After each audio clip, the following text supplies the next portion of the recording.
Boom. Champagne Sharks, late night hype. You already know what time it is. Hey, what's up, y'all? We thought we'd just come in here and what's the title? We're just talking shit or something? Shooting the shit. Shooting the shit. Okay. Talk No, about we just thought we there's been a lot going on this week, literally in the last 2 days. So we wanted to come on and just chop it up and just see what's up with y'all, man. I mean, it's Friday. Yeah, let's talk. Hey. Let's talk. I forgot to get you might see me cut this off real quick and get some liquor in a minute because I forgot I was gonna pull out my. It's Friday night. I'm talking to y'all. I ain't got shit else to do. It's Friday. Ain't none of y'all got no job. Ain't nobody and you ain't got shit to do.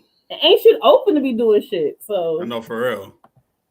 Even though they starting to open everything back up, like they talking about people going well, at my job, we going back into the schools next month. So that's crazy. Yeah. I was thinking more like the bars and the clubs and they open. Well, at least here they are. Strip clubs is. I think some of the outdoor spots they can do if it's a small amount of people. Mm-hmm. But I don't know if I don't know how much they're doing. I know Vegas is open because I was in Vegas a while ago. I had a great time too. Vegas? I went to Vegas in September. Oh yeah. You did go to Vegas. That's right. That shit was fun as hell. And what was dope about it? So the thing is, I know people say don't travel. Some people talk shit when I went. I don't give a fuck. Nobody in my family got sick. Everybody. But the thing about Vegas that was pretty interesting is they're actually pretty clean. Like they were adamantly constantly wiping things down. Yeah. They better. They want to get that money. You go to the bathroom, there's a person that's in the bathroom. As soon as you come out of the stall, they clean it. As soon as you finish washing your hands at the sink, they come by and wipe the sink down. And then the only way your bathroom could be open in Las Vegas is if you have someone that could clean it. So if there was a restaurant in the casino that had a bathroom, but they didn't have anybody to be constantly in there cleaning it, you couldn't use the restroom in the restaurant. You had to wait till you got out to the casino.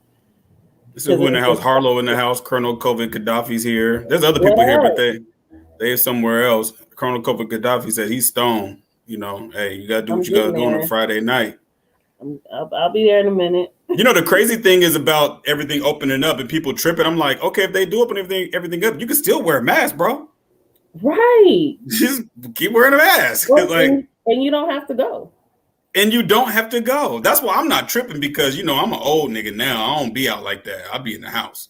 So people that want to be out doing all that crazy shit, hey, knock yourself out. I ain't mad at you. I don't even go to the store. I order all my shit. They deliver it or I go and I go to pick it up because it's already put together. Yeah, so there's options. I got all kinds of options. At this point, a year later, if you don't know how to protect yourself, then you just stupid. You just out of your fucking mind. The thing about this COVID thing, it actually hit me to a lot of new conveniences that I didn't even know existed, such as grocery drop off and grocery pick up, where you can they already have your groceries gathered, and all I gotta do is go up there and pick it up. That's crazy. The only thing that I missed when COVID started was going to the movies. See, I'm not a movie person. Oh, okay. Yeah, I'll go to movies by myself. I don't care if it's a good movie out and I know don't nobody want to watch. I'll go by myself. I think the last movie I saw was the second Jordan Peele movie. Oh, Us? Yeah. That was 4 or 5 years ago. It wasn't 4 or 5 years ago. It was like 2 Yes, it was. That was a while ago. It couldn't have been that long ago. Us? 2017, easily. 2018. 2018. Because Get Out came out in I don't know, but 16, I know who I saw it with, and I've only known them for 2 years. So okay, so 2018. So so I'm not a movie goer, movie buff kind of person. Like Robbie, I go to the movies by myself. I'll go to the movies, get a matinee, and it'd be cheap too. Get a matinee and go see a movie that I know don't nobody want to see. So everybody want to go see. There's like Black Panther. Like when Black Panther came out, I really didn't care to see it, but I went and seen it. Me and this girl I was seeing at the time, we went and seen it. Yeah. 3 times. I love that. I've only seen it once. Oh no, I saw it at the theater. I saw it before it came out because my homegirl, she works in television, so she got all these free tickets and shit. So I seen it before most people had even seen it, and then I watched it again when it came out. Because I wanted to go with somebody else because they hadn't seen it. And then I watched it again because somebody else hadn't seen it. Oh, okay. So I actually like that movie a lot. I mean, don't get me wrong. It's got a lot of issues with it. Like the whole Killmonger thing pissed me off. But I also recognize it's Disney, Marvel, and shit, so I don't expect. I just didn't. When I watched it, I went to the theater and seen it with my daughter, and I don't remember. It was a girl. I don't remember who it was.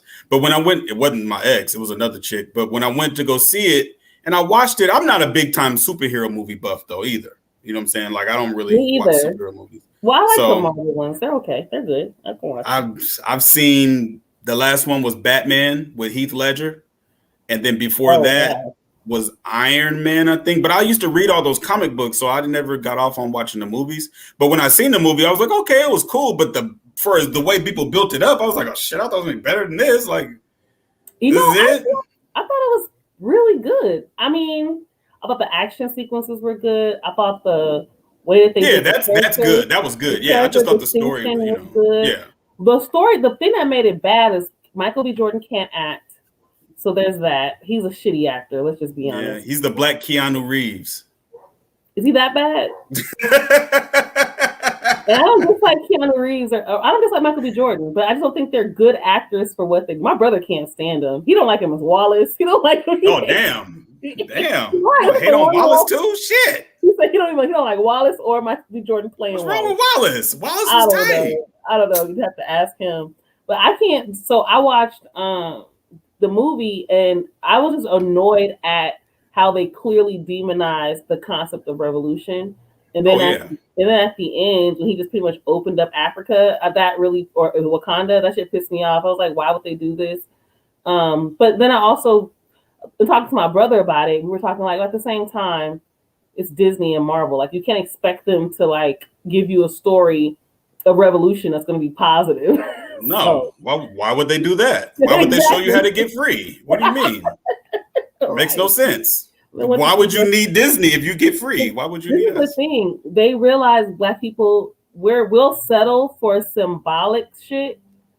Like you will so that all they need to do is see themselves on the screen, they'll be fine. You know, that's pretty much how I think they do shit. It's just like, they just want to see themselves on the screen, they'll be fine. It doesn't matter what we tell. And Black people get so excited just to be on TV. We don't really question the stories oftentimes. No, we're just happy to be on TV. Mama, I made it. On TV. Let's see who in the house. Rob B's in the house. Colonel COVID Gaddafi. My man Skinny Black. My nigga Bilal's in the house. Did we tweet this out? Did we tweet it out? Oh, I don't know. Hey, Bilal, did you get the alert or did you see it on Twitter? It doesn't alert on YouTube. I got, but also T said we were going to come on. So he. Okay, good. Yeah. In Prison Labor is in here from Twitch. Okay, so we got a Twitch person in here. To the Twitch homies. They say shout out to the Twitch.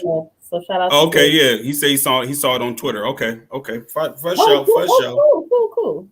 For show. Huey Freeman. I ain't seen Huey. Where you been? We ain't seen you in here in a minute.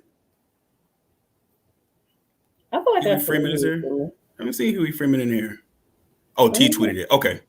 Where is T at? Home? Yeah. Okay. Probably sleep. You know we got. Where's Mario at? Let me text Mario real quick. Yeah, text Mario. But so this has been a crazy week for me personally. I tweeted something simple like, Black men, please take care of your health. Oh my God, that shit! I woke up to that shit. That shit was. When did you tweet? Wait a minute? Did you tweet that this morning, or was it yesterday? So this morning I tweeted that you can't love Black women. And okay, yeah. And I had to mute that. So apparently, from what I from the screenshots, look, people I follow were like had screenshots of other people responding to it. Yeah. I'm glad I muted that shit because I would have been arguing with people all day because I know how I am.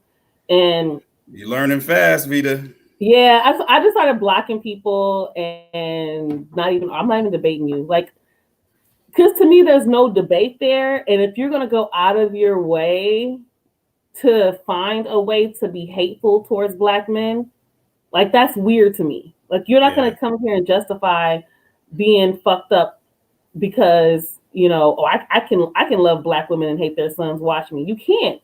Like, you can't say you generally love Black women in general. Clearly, we know, not individualistically. You don't know everybody, and there might be some fuck people in your life, right? We know this. So when I said that, I was clearly speaking generally, including the son's part, speaking generally, right? But somehow they took it. Well, what if the son's an asshole? What son? This was a general conversation with the general. What are we women. talking about here? Women are assholes. You didn't say that when you say you love black women, right? What are you talking about? Like, it just got totally fucking ridiculous. All this is just a bunch of people that have no leadership skills. Like, these are people that, this is what I notice about a lot of people. What they'll do is they see a tweet like that, and then they'll find someone that says something real little smart aleck type shit, and then they'll say the same thing over and over again. I'm like, dude, you guys don't have your own jokes. So at this point, what does it say? Random question. Me and Vida were talking about this on Twitter. Is Beyonce light skinned? Yes or no? Is she light skinned? I don't think she's light skinned. He said she's brown, but she looked light to me. She ain't light skinned like Tisha Campbell. She's not high yellow, but she's light skinned. Comparison. He said Tisha Campbell. She's not that light. No, I didn't say she was that light, but I think she falls under the realm of light. I think Tisha Campbell is high yellow. Right. So I would say Beyonce is like, she's still, to me, she's brown. She's brown. For somebody I haven't seen in person, I would assume she's about the same color, if not lighter than a paper bag. She's the same color as Jay-Z. No, she's not. She's lighter than Jay-Z. Is she lighter than Jay-Z? I think she's like a shade or two lighter. Is she lighter than me? I think she's lighter than you. But I haven't seen her in person. Now, this is the other thing we have to remember. She wear a lot of makeup. We're looking at makeup. We're looking at lighting, camera, looking at Photoshop. They tan you sometimes to make you look browner than you might actually be. They might make you lighter than you might actually be. Hey, Mario about to jump on. This is going to be hilarious. But somebody say, yes, she's lighter than you. But yeah, so like, but anyway, my mentions were fucking insane. They always, and I feel like I said the most basic shit. You would think me saying shit like, I know I talked about this before. Actually, this might have been last week. But I know, because I know I talked about it. The whole, wanting black men to take care of their health. Like, right. That was a statement. When I tweeted that shit came from my heart. Because I was literally watching my uncle die. For those of you guys who were asking, my uncle that I talked about on Twitter, he did pass away. And so I'm like, one of the most important men in my fucking life, right, is on his deathbed. And you got niggas on there talking about black women don't really care about black men's health. Women only live longer to torture men. Like, why the fuck what the fuck is wrong with you niggas? Like, something's wrong with y'all. So you would think something as basic as, you can't love black women unless and hate their sons, which again, one of those statements I really didn't think was that controversial. It was one of those things I thought of because I saw a black woman tweeting something about her son, and I thought that was really powerful. So I started thinking about, how can you say you love black women, but be okay with calling their sons bullet bags and calling black men generally bullet bags? I'm going to tell you how, because we're talking about a bunch of people that just say shit for attention, because in real life, they don't be saying that stuff because they got brothers, they got cousins. A lot of them got daddies. A lot of them got grandfathers. Yeah, and they trying to front on Twitter, trying to get some type of notoriety from these fucking coons and shit. From who? But this is the thing, though. Who are these people they're trying to get attention from? Because at the end of the day, are you trying to get attention for the stuff that you're saying? You're not going to get attention because the people you want to get attention from that have clout or whatever, even they ain't going to go that far. So at the end of the day, what they do is they use coded language. All those academics and all those people, they say weird shit, but they say it in coded language, kind of. Yeah. Towards these motherfuckers just come all out. Oh, fuck black men. I can hate their sons. Whatever. And then one girl talking about I'm not having no kids. Shut up. Okay. Like, but because nothing. But this is why I'm stupid. So at the end of the day, I'm like, okay, well, you're here for nothing but to get roasted. So I'm gonna roast you for the next hour. Yeah, I saw that. See, I'm just gonna put you in a frying pan for an hour, because at the end of the day, someone with common sense like myself and someone like you, we are just wasting time with these people. They're professional time wasters. They ain't gonna do nothing but blow smoke. So at the end of the day, do I really want to go back and forth and argue with you of why you're wrong? Because if you think about it like this, you've already told me some crazy shit. So me debating with you saying you're wrong is a waste of time. You're retarded. So you're clearly already nuts. You're already out of your mind. What is so wild is how they were so determined to prove that they could be hateful. Like, I just couldn't. Like, who goes out of their way to argue that they can be hateful against their own people. But I say this all the time, Vida, you heard me say this before. You never pay attention to when they talking that shit. You pay attention to what they saying when ain't nobody looking. And because I'm nosy on Twitter, every now and then, because whenever there's a large quoted tweet or a tweet that's going viral, two people I know that's going to be there. You're going to be there for one. And Jasmine is going to be there. Jasmine's going to be there. And I just want to say, I'll be nosy. See what y'all talking about. Yeah, my brother does the same thing. My brother don't even follow me on Twitter. He said he always knows if there's a viral tweet going around, I'm going to be in there talking. So if I see, but if it depends on what the content is, y'all be just talking. But then I look at the content and then I look at some of those people. And then before I block them, what I do is I'll go to their page and I'll just like scroll up, just see what they're talking about. And it's always the same shit. They broke as fuck, can't keep a job. Their mom is on their nerves. They on their mama nerves. Their mama, they always got something to say about their parents, how their parents say that they're getting on their nerves and stuff. They don't want to get a job. They retweet stuff about quitting jobs all the time. Oh, this generation is the one that say fuck jobs. Nigga. One girl, she was on Twitter yesterday and I caught it and I thought it was funny. I'm not going to say nothing to her because I don't care. But I seen how she was on there talking all this misandry shit, talking about black men, this, black men, that. But then I caught her in a timeline, in a tweet, talking about the minimum wage, talk about all the drama with that. And she gonna say, shoot, man, I'd be over the moon if I made $50,000 a year. Now look, $50,000 a year is roughly about $22, $23 an hour. So basically what you telling us is that it's that much. I think it's more than that. I think it's more 25, 26, about 26 bucks an hour. Yeah, 25 bucks an hour. Which is a good livable wage, you know what I'm saying? Yeah. But what I'm hearing is that you talk all this shit over here, but you ain't even got your head together to where you can find a way to do these things that you have to do. You don't have to come on Twitter to talk about black men. You have to get a motherfucking job, you broke son of a bitch. But you can't keep a job, because then I seen how she was retweeting stuff about quitting jobs. I'm like, you don't want to work. So this is the other thing I have to also remember is like, you can't assume the person on the other side of that screen is the same as you are.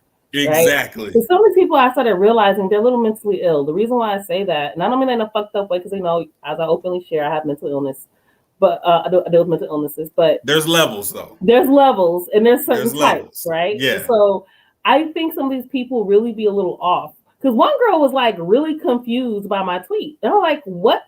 She's like, "So art." You see, because I said black women, I said you can't love black women and hate their sons. And she said something about, well, but what about black women? What? What are you talking about? I didn't understand what she was asking me. So I was like, is my tweet not clear? Because I could have sworn I just said black women, like you can't love black women unless if you hate their sons. I could have sworn that's exactly what I said. But she was like, are you saying, yes, bitch, that's what the fuck I just said. Like, what are you talking about? So I started to realize some people are a little off. The other thing is I go to their page, and a lot of them are using burner accounts. I can't. Oh yeah. The K-pop Abby or anime Abby, or something. You got 2 followers, if that. Some of them have straight up 0, and you got on your little burner account because you too scared to stand behind what. We used to think. Me and T used to say, "Oh, those are white folks." They're not. They're not white. They're black. So this is the thing that's crazy. So and some people might know this if they're a part of this, if they know what I'm talking about. There was this account on Twitter that I never heard of, but apparently they were really popular. And I guess I pulled up some tweets of them saying some really bad anti-black male stuff, right? And I'm like, well, I'm like, this person doesn't have a profile picture or anything, and they're like, no. I'm like, are y'all sure this is a black woman? And people are like, no, I know she's a black woman. Nobody else tweets like this but black woman, blah, blah, blah, blah. So the person was trying to clear their name, I guess. And so they're like, I don't know, whatever. I could tell you the full story about whatever they exposed this person for. And so they had hit me. They tagged me or they responded to what I said. And I said, okay, fine. Let me just see what they're talking about. So I DM'd them and I said, okay, what's your explanation? It was a man. It was a black man. So that's why when people start, but the thing that was so crazy, the people that I'm talking to, some of them my followers, some people I follow, they were adamant that it was a woman, like adamant. And I said, this person. I'm saying they're black. No, I know you, but I'm just saying, like, sometimes I'm saying it's so easy to think because of even how they're tweeting to assume who they are. Some of the people are definitely white, and a couple of them got exposed. If you remember the white guy who forgot to put his other account back on and responded to himself as himself. But you know what I mean? It was fucking crazy. So we know that those things also do exist. But I'm always interested in how because I can't assume all of them or even most of them at this point because they're just too robotic. The fact that they all found my tweet. You know what I mean? They searched that kind of stuff. I didn't use the word divester. I didn't use the word swirler. I didn't write the word. Well, you used the word black men, black women. I used black women and sons. I didn't even say black women. I think I said BW. So I don't know how they found that shit. I think, well, you know what it is? I think some of them follow a lot of the black males. Mutuals, a lot of mutuals. Yeah, well, I think they follow a lot of the black males that eat them up, like Rennie or whoever. Yeah. And so they follow them, and then they see Rennie retweet my shit, and they're like, "Oh, she's one of them." They go, "Oh yeah," because they love to try to debate with Rennie. I don't know, because that's like the last. And when it comes to gender stuff, I would never argue with Rennie. Rennie just got books on shit. Like, yeah, Rennie has too many books. I'm like, you can burn some of them books, bro. You got too many damn books. This is Josh Daniel in the house. I don't know if I've seen Josh Daniel here before. Deuce 1042, Harlow's here, Colonel COVID Gaddafi, Huey Freeman, Rob B, Hanzi, we was talking about wrestling earlier today. They was roasting my ass about some wrestling earlier. Are you one of the ones that's super excited about the two black girls fighting? Who, me? I don't know. I just go on my Facebook. You talking about the boxing tonight? No, I thought you talking about wrestling for some reason. No. We was talking about WWF wrestling. Torian Rain. Torian, where you been, man? I ain't seen you in here in a minute. We got to have you back on. Oh, why can't he come on now? Yeah, why can't you come on now? Like, we're literally just shooting the shit. It's Friday night. We just want to kick it with y'all and talk. Like I said, it's Friday. Ain't none of y'all got no job, and you ain't got shit to do. Ain't shit to do. But no, I happened to see that tweet that you put. I don't know what I was doing, but I had to wake up early this morning because I had a mechanic coming over, and I responded to it, and then my phone just started going crazy. I was like, what the fuck? So I looked, I was like, oh. So then when I seen that you said you were just blocking people, I was like, okay, good. Because you don't want to waste your time. It's, Well, you know what? I found that I would start to get anxiety. So I have, strong anxiety issues. So I found myself getting anxiety just to see my mentions because it was part of because you just don't want to be ending up with a bunch of shit. When you see it, when it says 20 and a plus, you be like, and I was like, fuck, I don't even want to look. What the fuck? And be thinking to myself, like, what did I say? No, sometimes I do. Because Jasmine got my black ass in trouble yesterday. I almost lost my account yesterday. What? Because of Jasmine's silly ass. What did you say? I called somebody ugly. So me and Jasmine was on Twitter just joking around, bullshitting, right? And she was talking about, I don't even remember, because she just be saying crazy stuff. So I noticed that if you call somebody, these are, so I used to say that there aren't young people on Twitter. That's not true. There are teenagers on Twitter. So I called some young girl ugly, you know what I'm saying? Just to be fucking with them, because that's what you say when you in school. Shut up, ugly, you know what I'm saying? Yeah. Man, they started losing their mind. I was like, damn, this is what pisses y'all off the most? Gotcha. I got your ass. Now I know what to do with your ass. I'm just call you ugly and find one of my gifts in my phone and start frying your ass. Because I ain't going to argue with these people. Like, to me, it's pointless. You know what I mean? I'm trying to catch up with Probable Cause because he got more people blocked than me. I'm trying to get up there because I think I got 1,400 now. He got like 2,300 people blocked. I don't know. I don't even have the energy to block people, but it's got to the point where I might have to start doing that just to fix the algorithms on my shit because they be showing me way too much dumb shit. That's what works. If I go to certain people's pages, I'm like, yo, I haven't seen this person tweet in a while. I'll go to their page, all this fucking dope shit. None of this shit hit my timeline. And I'm like, okay, I start blocking dumb shit because otherwise I will never get this shit cleansed off my shit. Right. UGLY, you ain't got no alibi, you ugly. Hey, you ugly. And when you tell some of these people on Twitter that's got this whatever fuck going on, you tell them that they're ugly. Oh my God, they act like a bull in the china shop. They start losing their mind, like going off, going crazy. I was like, oh, all I said was you was ugly. And they tried to report my account, but it didn't work. So the way Twitter works now, when someone tries to report your account, they ask you, hey, do you want to delete this? Or do you want to keep this? Like, we don't know what you mean when you. So, because if you leave a tweet and you say, man, I'm sick of these niggas, say something crazy, it'll come back and your account will say, do you want to delete this? Because we don't know what you meant. Yeah. And if you say no, then they take it upon themselves, like, fuck it, then we think you mean this. And then they'll lock your account. I feel like I had them ask me like one You can time. edit. So that's the way they let you edit. That's the only edit tweets you're going to get. You know what I'm saying? So that's the way they let you edit tweets, because you can go back and change. Like, these brothers get on my nerves, like the BET when they change the language on movies. Yo, I hate that shit too. Like Baby Boy. And USA Channel have like the worst. Like, oh my God. I would rather watch network TV dubs. Like, they're yes. It's bad. Block them out on network TV. Like, that shit is so corny. Just beep it out. The reason I was asking about that Sasha Banks, Bianca Belair, is it Belair? Yeah, Belair. WrestleMania, because I've seen a lot of people acting like this was some sort of like proud Black woman moment. But that's Snoop Dogg's cousin. Who? Sasha Banks? Mm-hmm. Okay. No, I know who she is. I don't know who the other girl is. So everybody was like really excited about it. But I don't want to sound fucked up. So I know wrestling fans are highly sensitive. Isn't it scripted? I ain't touching that one.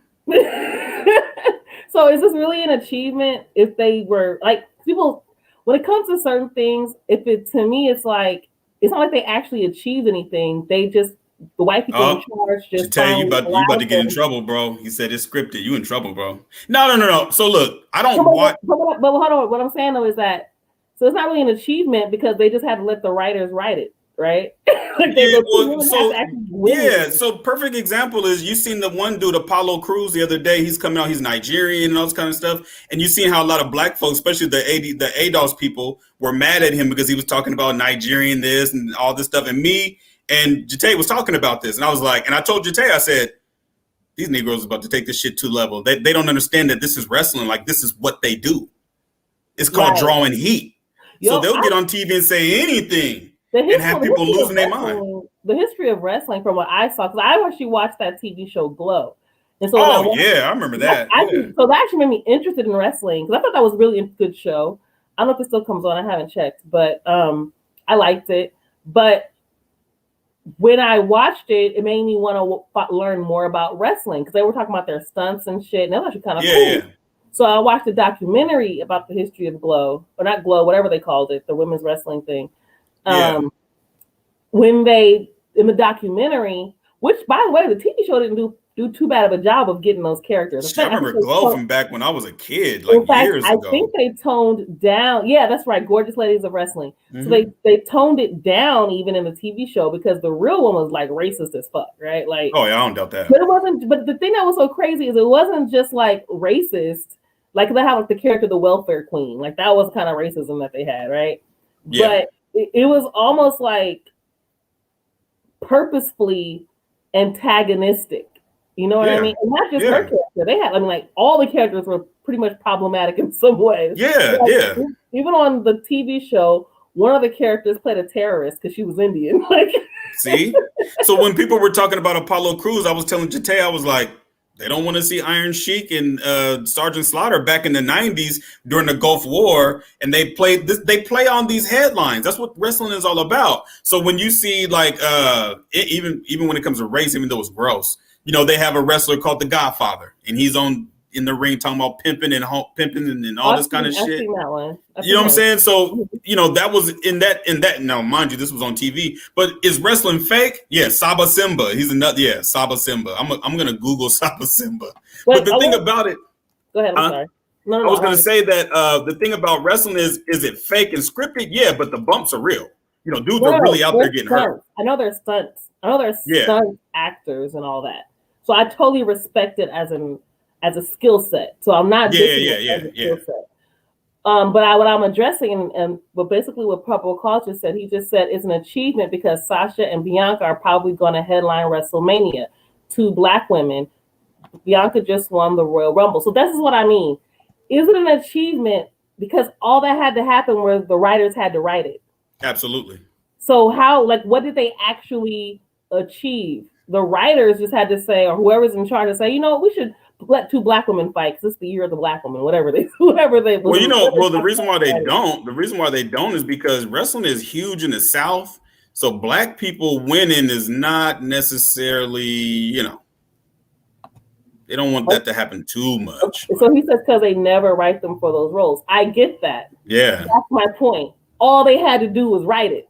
So where was the achievement? Unless those two women were a part of writing it. Like that would be something that would be interesting to me. Like how did they get those roles? But see, I don't hear much of those stories because everybody just focuses on the fact they're going to be on TV and might headline WrestleMania. All that's cool. I mean, I'm not anti this or anything. I'm not saying it's problematic. But I've always just had a thing about saying something is an achievement when all that had to happen were the white people had to had to allow it to happen. Like when what's his face?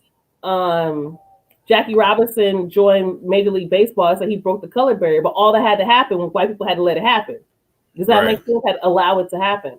So I'm not saying now unless there's a story behind how those two women were able to make that storyline happen or make that event happen, then yeah, I would love to hear more about that. But no one's talking about that. I haven't heard anyone say anything about that in particular, just the fact that they're there. And I don't want us to just be so happy that they're there and say it's an achievement when white people, all they had to do was write the shit. But if it's something that they did and they were able to create, I would love to hear more about their role in getting that done, because that would be powerful to hear. But I don't feel like we hear enough of stories like that. That I want to hear. I don't want to hear white people let them finally have their time. Right. No. I hear what you're saying. I'm trying to get this picture of Saba Simba so you can see just how crazy this shit is.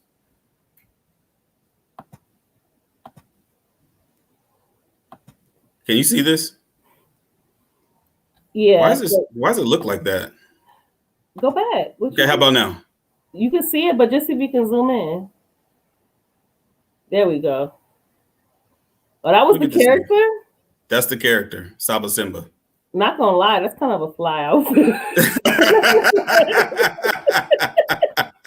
I think that should look a little fly. I like shit like that. That should look like, But they're trying to. But you know how wrestling is. They always make things so extreme, and that's the point. You know what I'm saying? I think a lot of people miss that point. That is the point. You know what I mean? So if you're gonna have a wrestler called the Godfather, well, he's got a bunch of holes in the ring that he's calling his holes. He's got a feather in his hat. You know, if you have a wrestler named Saba Simba, he looks like that. Like, that's fucking crazy. But, oh, shit, Mario in the building. Where's Mario? Right there. Hey, Mario. What's going on? What's up, fam? One day we got to get you on the active camera. I've never testing 1 2 testing. There we go. Can you hear us? We can hear you. You good? Okay, cool. Yep. What's up? Can't call it, man. Can't call it. I was trying to get Kev Mack to come on, but I'm gonna need you to I know. Can you hear me? Yeah, I got you. No, I was gonna see, man, you can work some magic. I know you know him kind of personally, so try to work something out. No, that's my boy. That's my boy people. Okay. That's my sister, my god sister and her and my bro. That's their cousin. So okay. You know what I'm saying? Yeah. So I can put in a word. It wouldn't be that difficult. You know what I'm saying? I'm pretty sure the schedules and whatnot. You know what I'm saying? Yeah. I emailed him today. He emailed me back. I sent him our West Coast Sharks episode, and I sent him something else because he said he want to check it out before we, he come on or whatever. Okay. So hopefully you hear what we got going on, and then we can bust a move. Yeah, especially with the Hip Hop Uncovered thing going on. I haven't watched Hip Hop Uncovered yet, but I heard it's really good. Yeah, I was trying to show you the billboard. If you guys can see, so I couldn't find the actual billboard.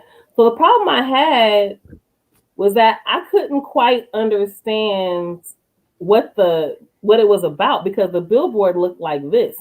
Yeah, it's too much going on. Like if you're driving, I saw the word hip hop, I saw the word notorious, and my brain said this must be about Biggie or something. Biggie Smalls, yeah. It never, and because you can't see, like down here it says Biggie, like you can't even see that shit.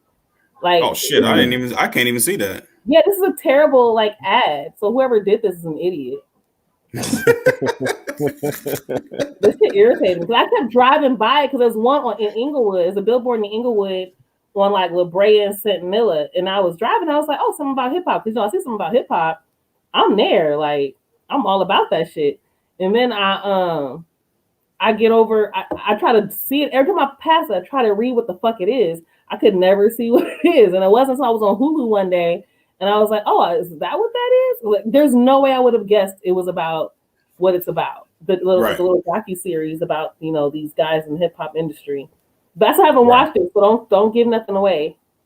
No, I haven't even watched it, so I don't even know. I just seen a couple of clips because I follow Big U on Instagram. So other than that, I have no idea what's going on. But we was talking, hey Mario, we was talking about that situation earlier with Vida on Twitter with those people talking about say what was the tweet again, Vida?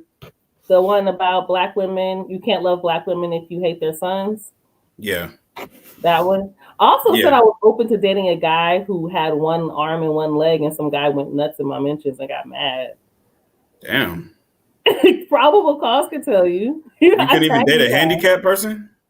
No, apparently it has to. Like, if I'm open to date, if a missing limb isn't a deal breaker, then that means I should only date guys with missing limbs. That's what he said. What I had to hold on. What the hell happened? My internet was getting janky. I had to refresh. Like, wait, what did I just come in on? So look, I saw a tweet that said, would you date someone who had one arm and one leg, or had one missing arm and one missing leg? And I said yes. You know, I'd be open to it because I've dated people who have had physical disabilities or deformities. That's not a deal breaker for me. It's just never has been. But somebody got mad and was like, basically that the only guys I should date are guys who have missing limbs, and he's like, I'm sure there are veterans that could use that you could date and leave all the able-bodied men for the women who wouldn't date a guy with missing limbs, which doesn't really make any sense because I'm one person who would only want to date one person at a time anyway. So it's not like I'm taking away all the able-bodied guys off the market or something. Wait, say that one more. So he's saying that only disabled women should be able to date disabled women? Since I am open to dating guys who might have a physical disability, then that should be the only type of guy that I date. Only. What the hell? Because if I'm open to it, I should leave the able-bodied guys for women who aren't open to dating guys with missing limbs. Jesus. These dudes, man, I swear to God. Man. But the funniest part is he went nuts in my mentions and then brought up a whole other tweet that had nothing to do with this. So I told him, you realize this makes no sense. And he goes, I bet it wouldn't make sense to somebody who thinks who wouldn't tell their significant other their sex history or some shit like that. Because in a whole other tweet, I said, I don't think it's any, somebody said, do you, what was the tweet, Kenney? It was dumb. About which one? The one about, you know what I'm talking about. Talking about hating, you can't hate black women if you you can't love black women if you don't hate them. Not one I tweeted. The one about what did the guy say? About the body count? Yeah. Oh, that dumbass shit. Yeah. It was something like, oh no, the tweet was women never tell you their entire sex history.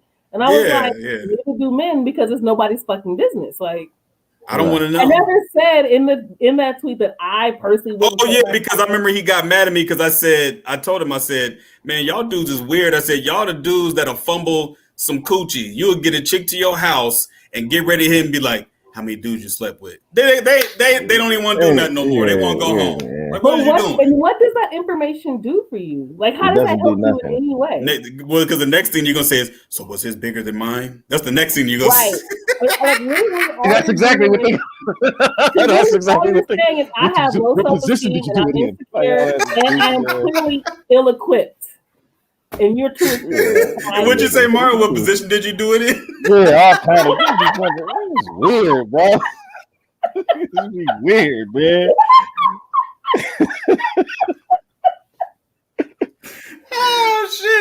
That's so fucking like they stupid. be trying to fantasize about it, bro. Like, what is wrong with these dudes, man? I swear. Like, okay, in a relationship, I was like, why would my first of all, thankfully, every guy I've ever dated has been a grown up. So I'm very happy about that. Because not a single one has ever asked me any like stupid ass questions like that. Because it's just, what does that information do for you? Who does it help? It ain't gonna do nothing but make you mad, my G. You know what I'm saying? Like it's goofy to ask. You only gonna piss yourself. Usually, most of the time, most of the time, all you do if you talk to somebody else about any type of past relationship, you'll ask them about the last person they was with. Yeah, you ain't usually gonna start asking about. So when you was 16, you slept with him. So why'd you do that? Right. Like, what the fuck is wrong with you? What's going through your mind? Like, man, yeah, but you know what? But this the crazy thing is, those dudes say that stuff because they never get to that point. That's the reason why they say this stuff. Yeah, they never get to that point, bro. They never get to the point to where they about to get no coochie. You know, like at most, I don't care about the history per se. I'm at most, like if I was to be asking, it would be more along the lines about what type of people that they date. Because that's important. Right. That's very important. Right. I need to know what kind of niggas you be dealing with. Exactly. You know what I'm saying? But like, how many times to ask? Something like, like trying to get an idea of the kind of people that she associates with, or even if it was something like, oh, okay, I see kind of niggas you used to deal with, and I see that you're changing. You know what I mean? Like exactly. You can get more information out of that than her body count and her entire sex history. Also, I feel like there's nothing wrong with having things that are personal to yourself. Right. Even in a relationship, you're allowed to have some privacy and have some, like you're allowed that. Doesn't mean that you're deceitful or you deceive your partner or anything like that. But I totally like I'll say this. If I'm talking to my partner and stories come up, that's one thing. Oh man, I had this threesome back in the army. Okay. That's a story that comes up. I'm not asking you, well, how many women did you sleep with during your time? No, that'd be crazy if it was like you talk to the guys, oh man, I had this threesome when I was in the army, and then you'd be like, so what was the other guy doing? You'd be like, why do you want to know that? What is going on here? Like, I don't think this is a good idea. Oh, hey, yo, Champagne Communista got the vaccine. So you ain't dead yet. You ain't slipped up. Okay. You're not growing an extra. You're not growing an extra head out of your shoulder. I just get really is a sore arm and maybe a cold. You got this? Did you get a cold? You get the second shot? How long did that last? The sore arm? Yeah. I think like a couple of days. In fact, it's not even sore when they give it to you. You don't even get sore till like later at night. You're like, what the fuck? I heard a lot of vaccines are like that. Yeah, tetanus shot is like that. Yeah, tetanus shot like that. I think I do remember my tetanus shot being mildly annoying when I got it, as far as like pain. I think it's that they shoot you in the muscle, so I think it's the muscle itself. Wait. So what about the second part? Did you get sick after the second shot? That's when I got sick. The second one. How long did that last? Okay. It was only like a couple days, but they tell you when you get it, it's gonna you can likely get sick, because what happens is your body's basically fighting off a virus. It thinks it's fighting off a virus that's not there. Oh, okay. So it thinks so. You're getting all the symptoms of trying to fight off a virus, essentially. Gotcha. Oh, okay. So like flu-like symptoms. I did talk to my doctor about it. They were saying that they want to look at it a little bit more for me because I'm immunocompromised. I have rheumatoid arthritis, so it may be present a different set of challenges for somebody with my type, or people that have lupus and shit like that.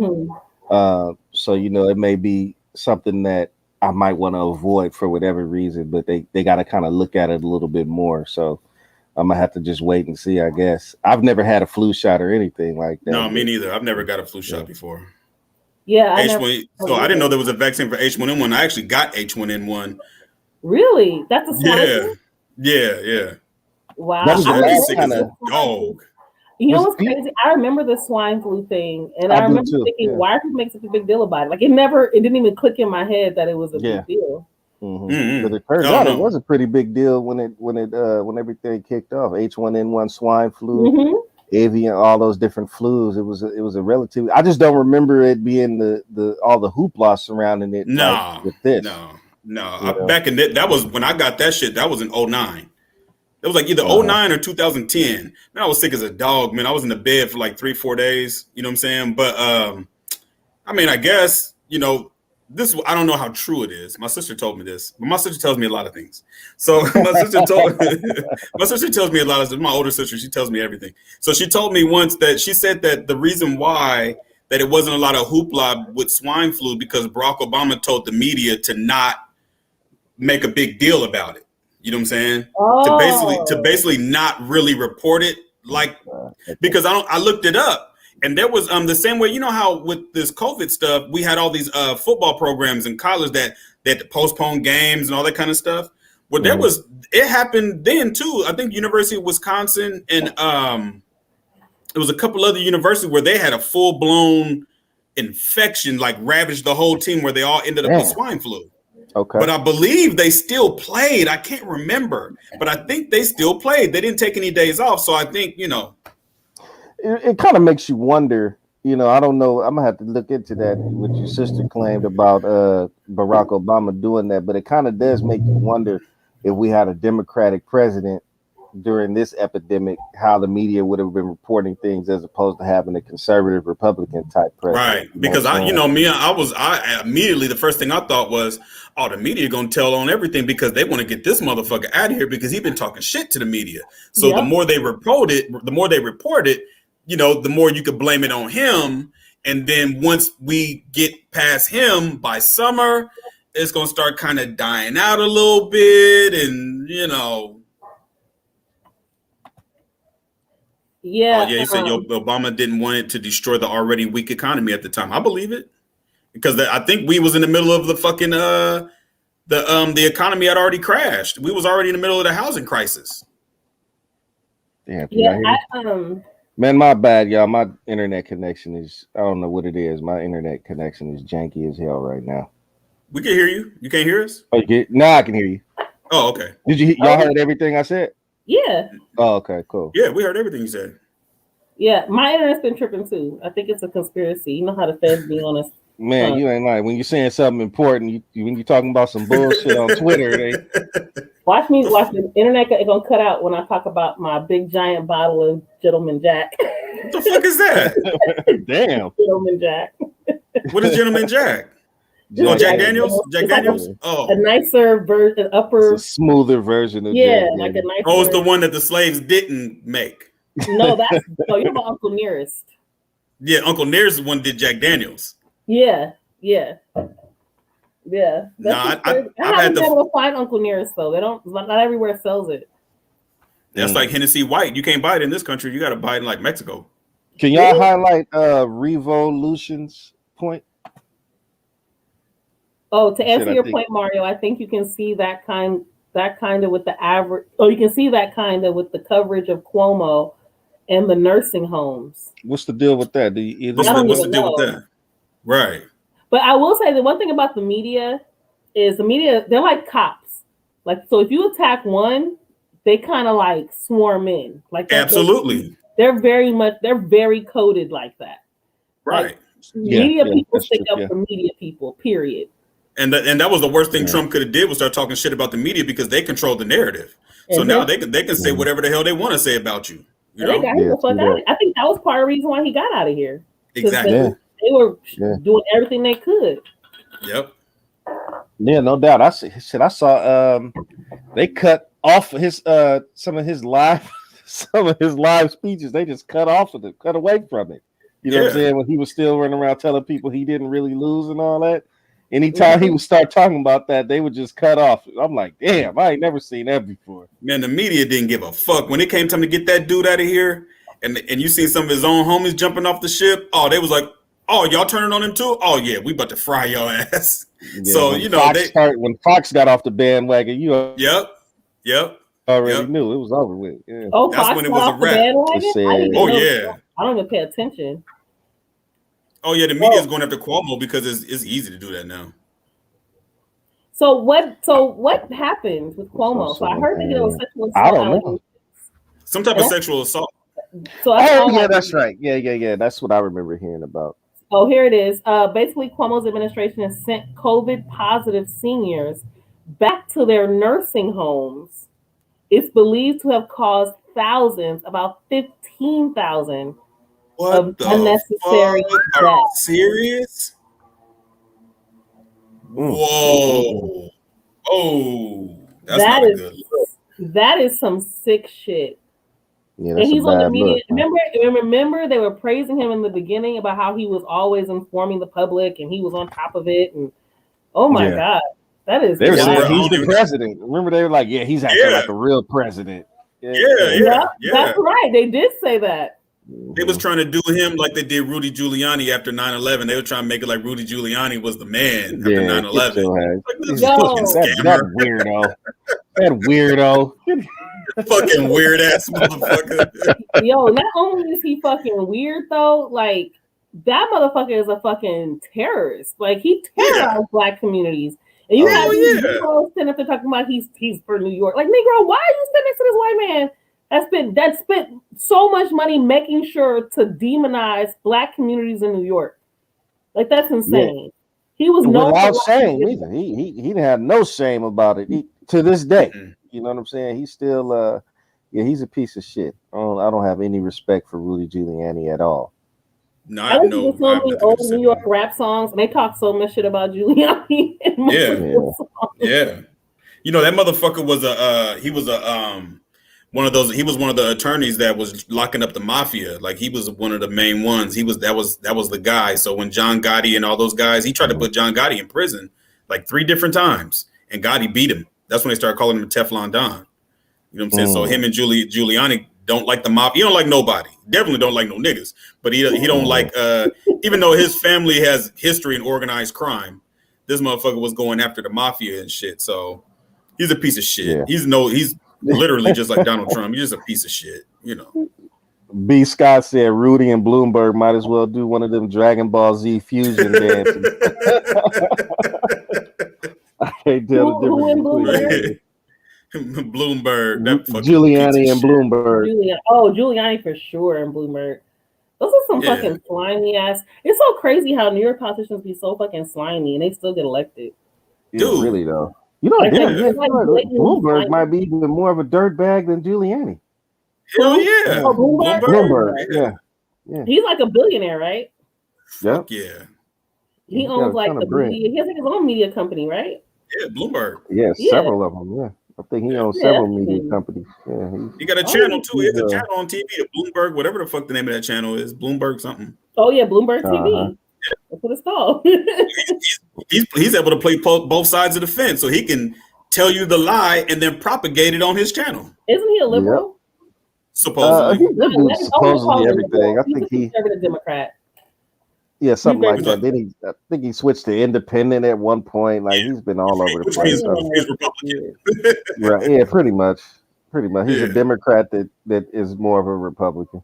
You know, except he has no shame about using legislation to pretty much do whatever it like.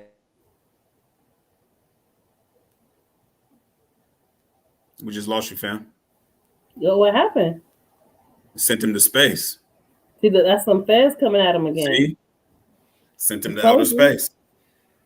Start talking about that real shit. They always do that to Mario. Mario started talking that real shit and he gone. Like, what the hell? I remember this. Bloomberg said stop and frisk work. Well, I actually remember that. And it was racist and inefficient. In fact, I think you guys had Chief Bratton at the time. And I don't know if he came back to New York, but Chief Bratton was in New York and he created like this real fucked up racist system in New York. Then he got hired in LA and was LA. Yeah, he was in LA. And was doing the same fuck shit. I think it was called the broken windows or some shit. It was all types of broken windows, yeah. Yeah, it's like weird theory and system that didn't even work and caused more crime. Like it was fucking crazy. Mm-hmm. And they hired his ass out here after he fucked up New York, which I didn't. Well, I do understand why they did it. It was all the same plot. LA ain't no better than. LA is known for hiring. They used to hire racist cops that just got out the military that are from the South back in the 1950s and 60s.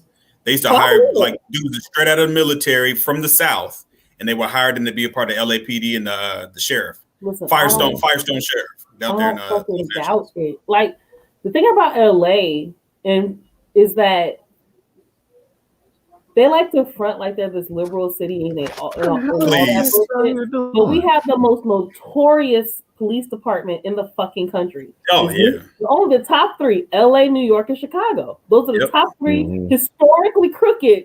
Historically. When we talk about crooked, it's not just some shady shit happening on the streets. We're talking about all the way up the chain. So I mean, I remember, and even niggas be dumb. Like they love this nigga, Bernard Parks. Fucking hate his ass. He was a police chief for LA. He was a police chief when the Lakers won that 1 year, and everybody went nuts, burning up police cars and shit. Like I remember that 2000. Yeah, but he was also police chief during the Rampart scandal. He was also and a whole bunch of other shady ass shit.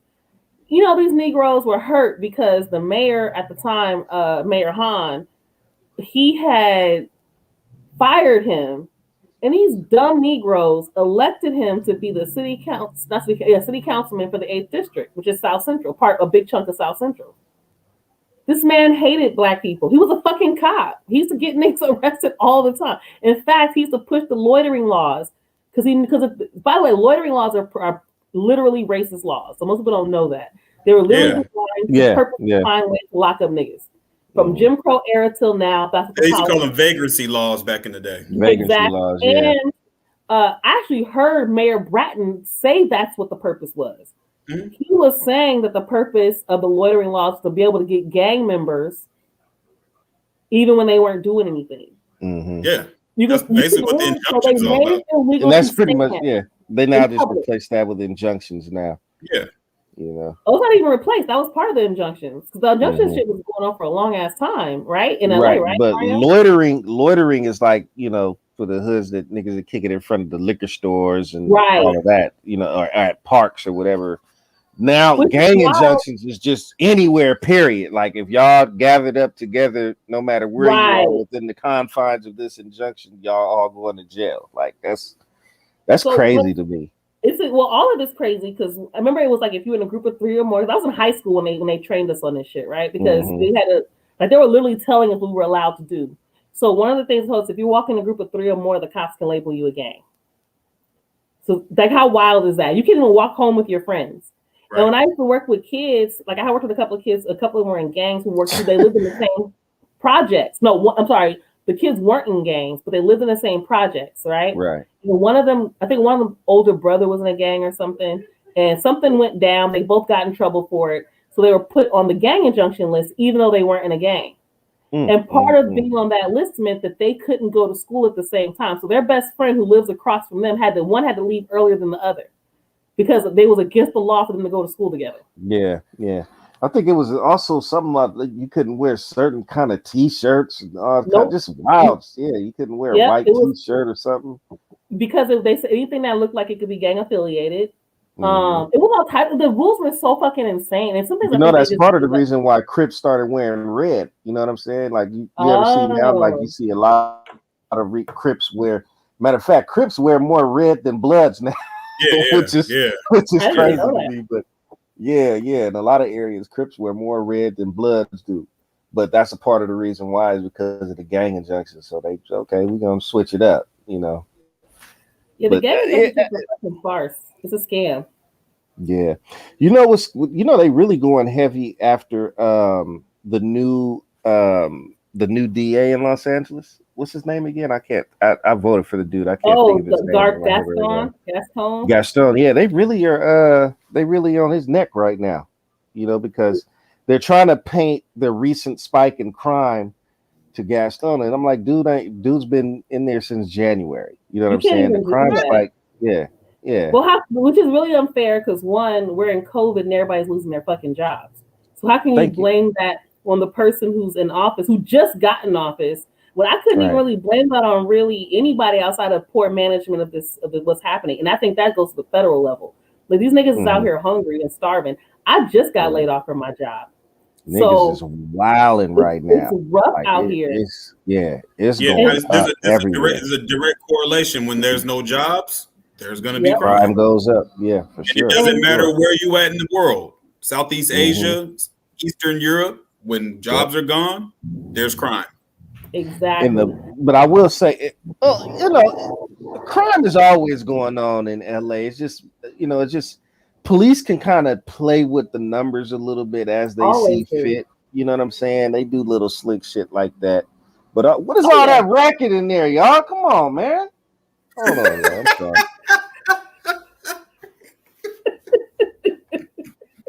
Mark. Did Mario just have a dad moment right now? So that's what it sounded like.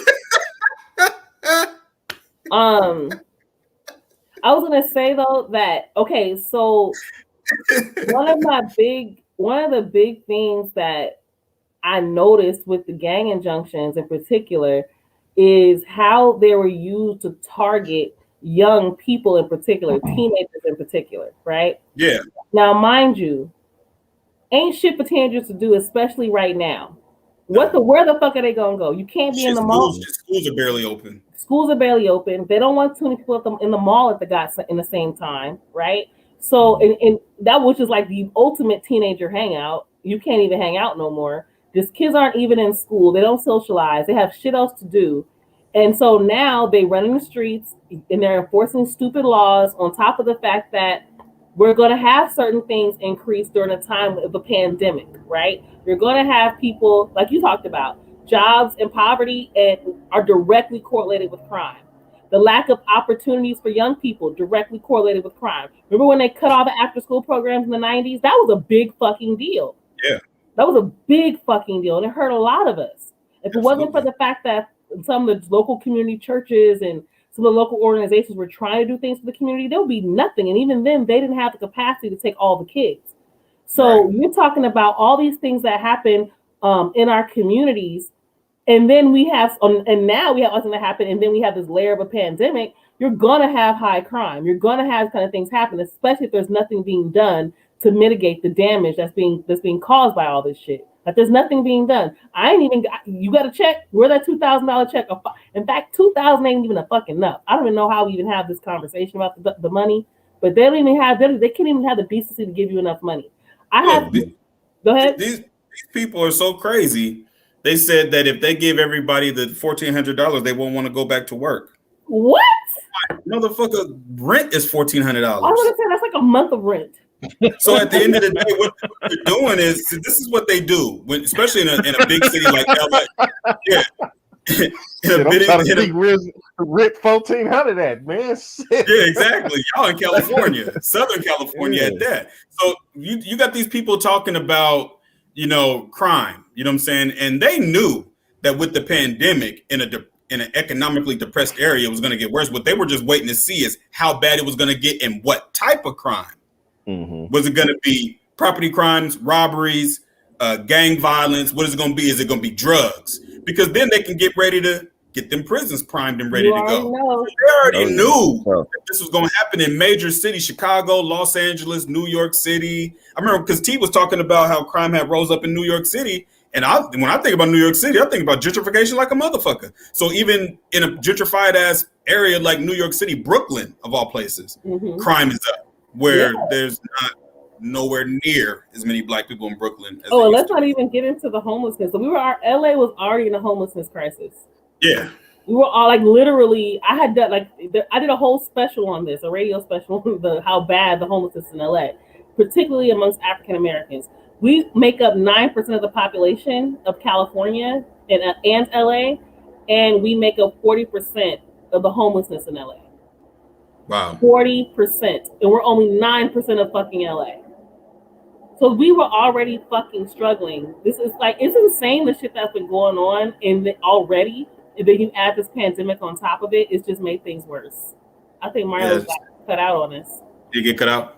Yeah. Can y'all hear that loud ass helicopter? Hell yeah, man. What the fuck's going on in your neighborhood? I keep telling y'all been thinking I'm joking. I really do live in South Central. And Crenshaw and Slauson and shit. God damn. That too. That's right. Shit, what the hell's going on? I don't know. I think they're done. They chasing whoever where they chasing them. Did you see George Floyd Policing Act increased police funding $750 million? I did not see that. I purposely try to avoid certain stories because they burn my, like, they really hurt my heart and made me want to, like, angry. They burn you out. They burn me out. They hurt my heart. They make me angry. It stresses me out. And even reading this right now, Queen, by the way, shout out to you, Queen. Did you see George Floyd? Yeah, I didn't see it, but that's kind of, seeing that now pisses me off.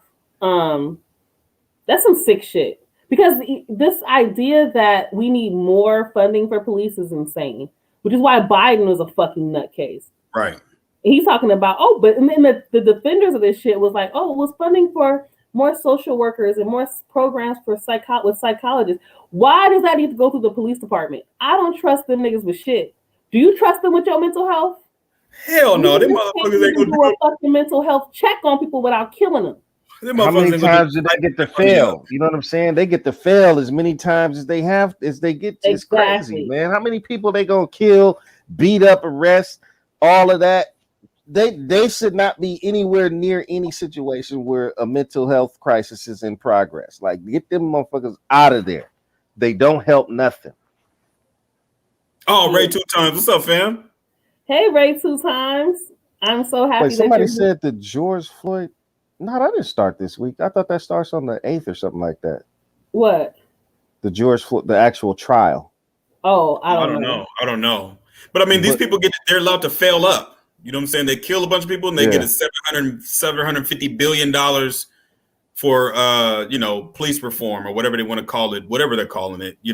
But you gotta remember, this it's like clockwork. Yeah, Jim Crow Joe said that he was going to give the police more money. Right. Look, then that shit, I'm still mad about that shit. And these Negroes, these academic Negroes who you don't see no more, they're nowhere to be found. Nope. Nobody knows where they are. And all these other blue check goofy niggas, nobody knows where they are. They're nowhere to be found. They're in hiding now. You know what I'm saying? They was all telling us we don't know shit. Ice Cube, he don't know shit. You know what I'm saying? I'm like, man, look, nigga. Well, I was so disappointed, more than I should be. I know, especially as a person who's pays attention to media as much as I do.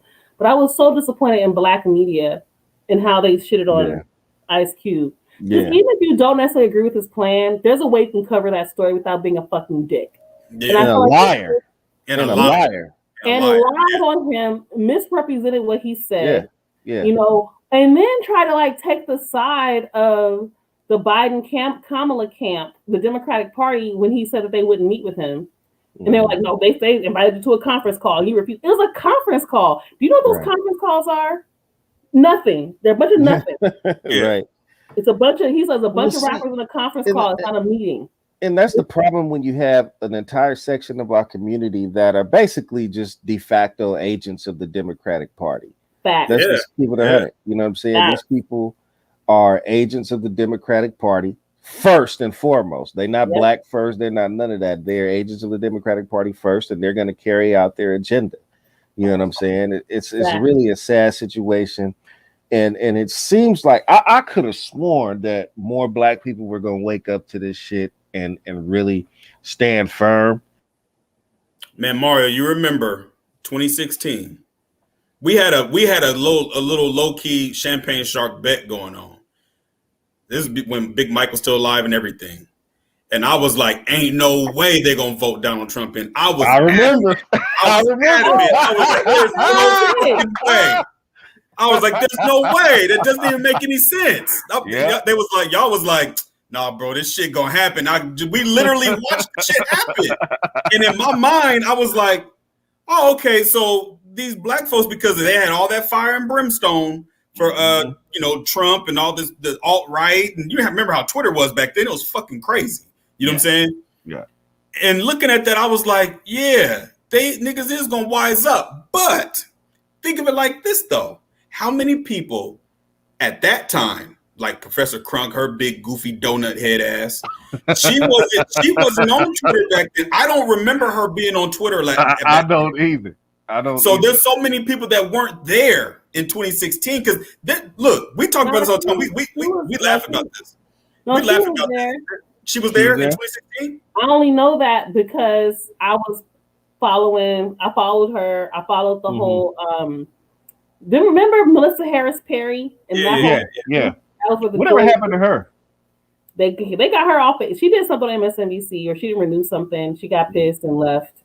But you remember how back in those times it was different. So now we have all these new people, and they weren't necessarily up on it. So I see a lot of my mutuals, and I'm not gonna say who they are because they cool people, but they follow a lot of the 2016 coons. A lot of them niggas that was at the White House. You remember who these niggas was? Oh yeah, they literally was at the White House showing their teeth, talking all that. We have arrived. We have arrived. Yeah, that shit was crazy. And them niggas was literally in the White House. And one of the dudes, now he was on that Grapevine show. He was on that show Grapevine when they was clowning his ass. That was back in like that dude's a buster, man. He went on there and got straight marked out. I'm like, dude, you gotta stand up for yourself better than that, bro. Yeah, I'm not saying. And that was the other dude, the Hotep Dobbs, dude, whatever his name is. He went on the Grapevine. What was this, back in 2015, 2016, something like that? Yeah. And the one girl was like, "Fuck your movement, y'all whack." And then the other dude, it was another dude on here, was like, "Nigga, you's a pussy." And they called him a pussy to his face. I'm like, whoa. I was hot for the dude, and I didn't even like him. But I'm hot for him because I don't like no situation where I'm pretty sure dude agreed to go on that platform and have a dialogue, right? And then to get ambushed like that and to get just straight disrespected like that, bro. I'm like, man, that's kind of wild. You know what I'm saying? Like, I felt mad for the dude. But, anyway, that's neither here nor there. It is what it is, man. But all them dudes at that time, they was having these crazy conversations where they were literally joining up with the alt-right. Like, literally. They were cooning. They was cooning heavy. Yeah. You know what I'm saying? And then Twitter threw all the alt-right dudes off. Ricky Vaughn, all them, they threw them off. All of them got tossed off. Right. So the coons, the Vibe Highs and Dudes and all them dudes, they ended up trying to rehash their whole identity. So now they didn't have this great awakening like the Golden Child or some shit, like Eddie Murphy and the Golden Child or some shit. And now they want to be down and cool with everybody. And I see a lot of folks because they have these pro-black tweets that are based around economics. So now people is like, oh no, yeah, man, he's cool. And I seen, my boy Todd, EBT himself, all these mutuals. Todd Nichols. We seen a bunch of mutuals following this dude. I'm like, okay, yeah, y'all niggas wasn't around back then because these dudes was straight up just self-hating, sorry ass niggas. Like they were just lying, scamming ass. God. Yeah, I'm a lawyer. Oh, really? Okay, let's go check. We did research on it. T always say he Haitian, so they do all the research. I was like, T found out the dude real name. He done failed some type of test twice, and he ain't no damn lawyer. Stop. Ain't no motherfucking lawyer. He just some nigga on Twitter lying. You know what I'm saying?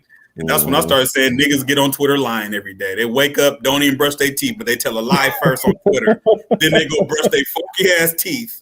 You know what I'm saying? Lying ass niggas, man. It's a fucking shame. But I don't forgot what the whole point was, but I think back then when all of this was going on, you thought that the academic, because when we young, all of us here are over 30. When we were young, we turned on BET and you would see Dr. John Henry Clark and Ivan Van Sertima and all these black folks on BET having these conversations that when I was 8 and 9, I didn't understand what the fuck they was talking about. Right. But the inventive YouTube, we can go back and look at this stuff. So you thought that they passed the baton to all these so-called academic ass Negroes, but really these niggas are just professional white ass kissers. Pretty much. I think that's such a good point because I've noticed the same shit. Now I don't remember that shit being on BET.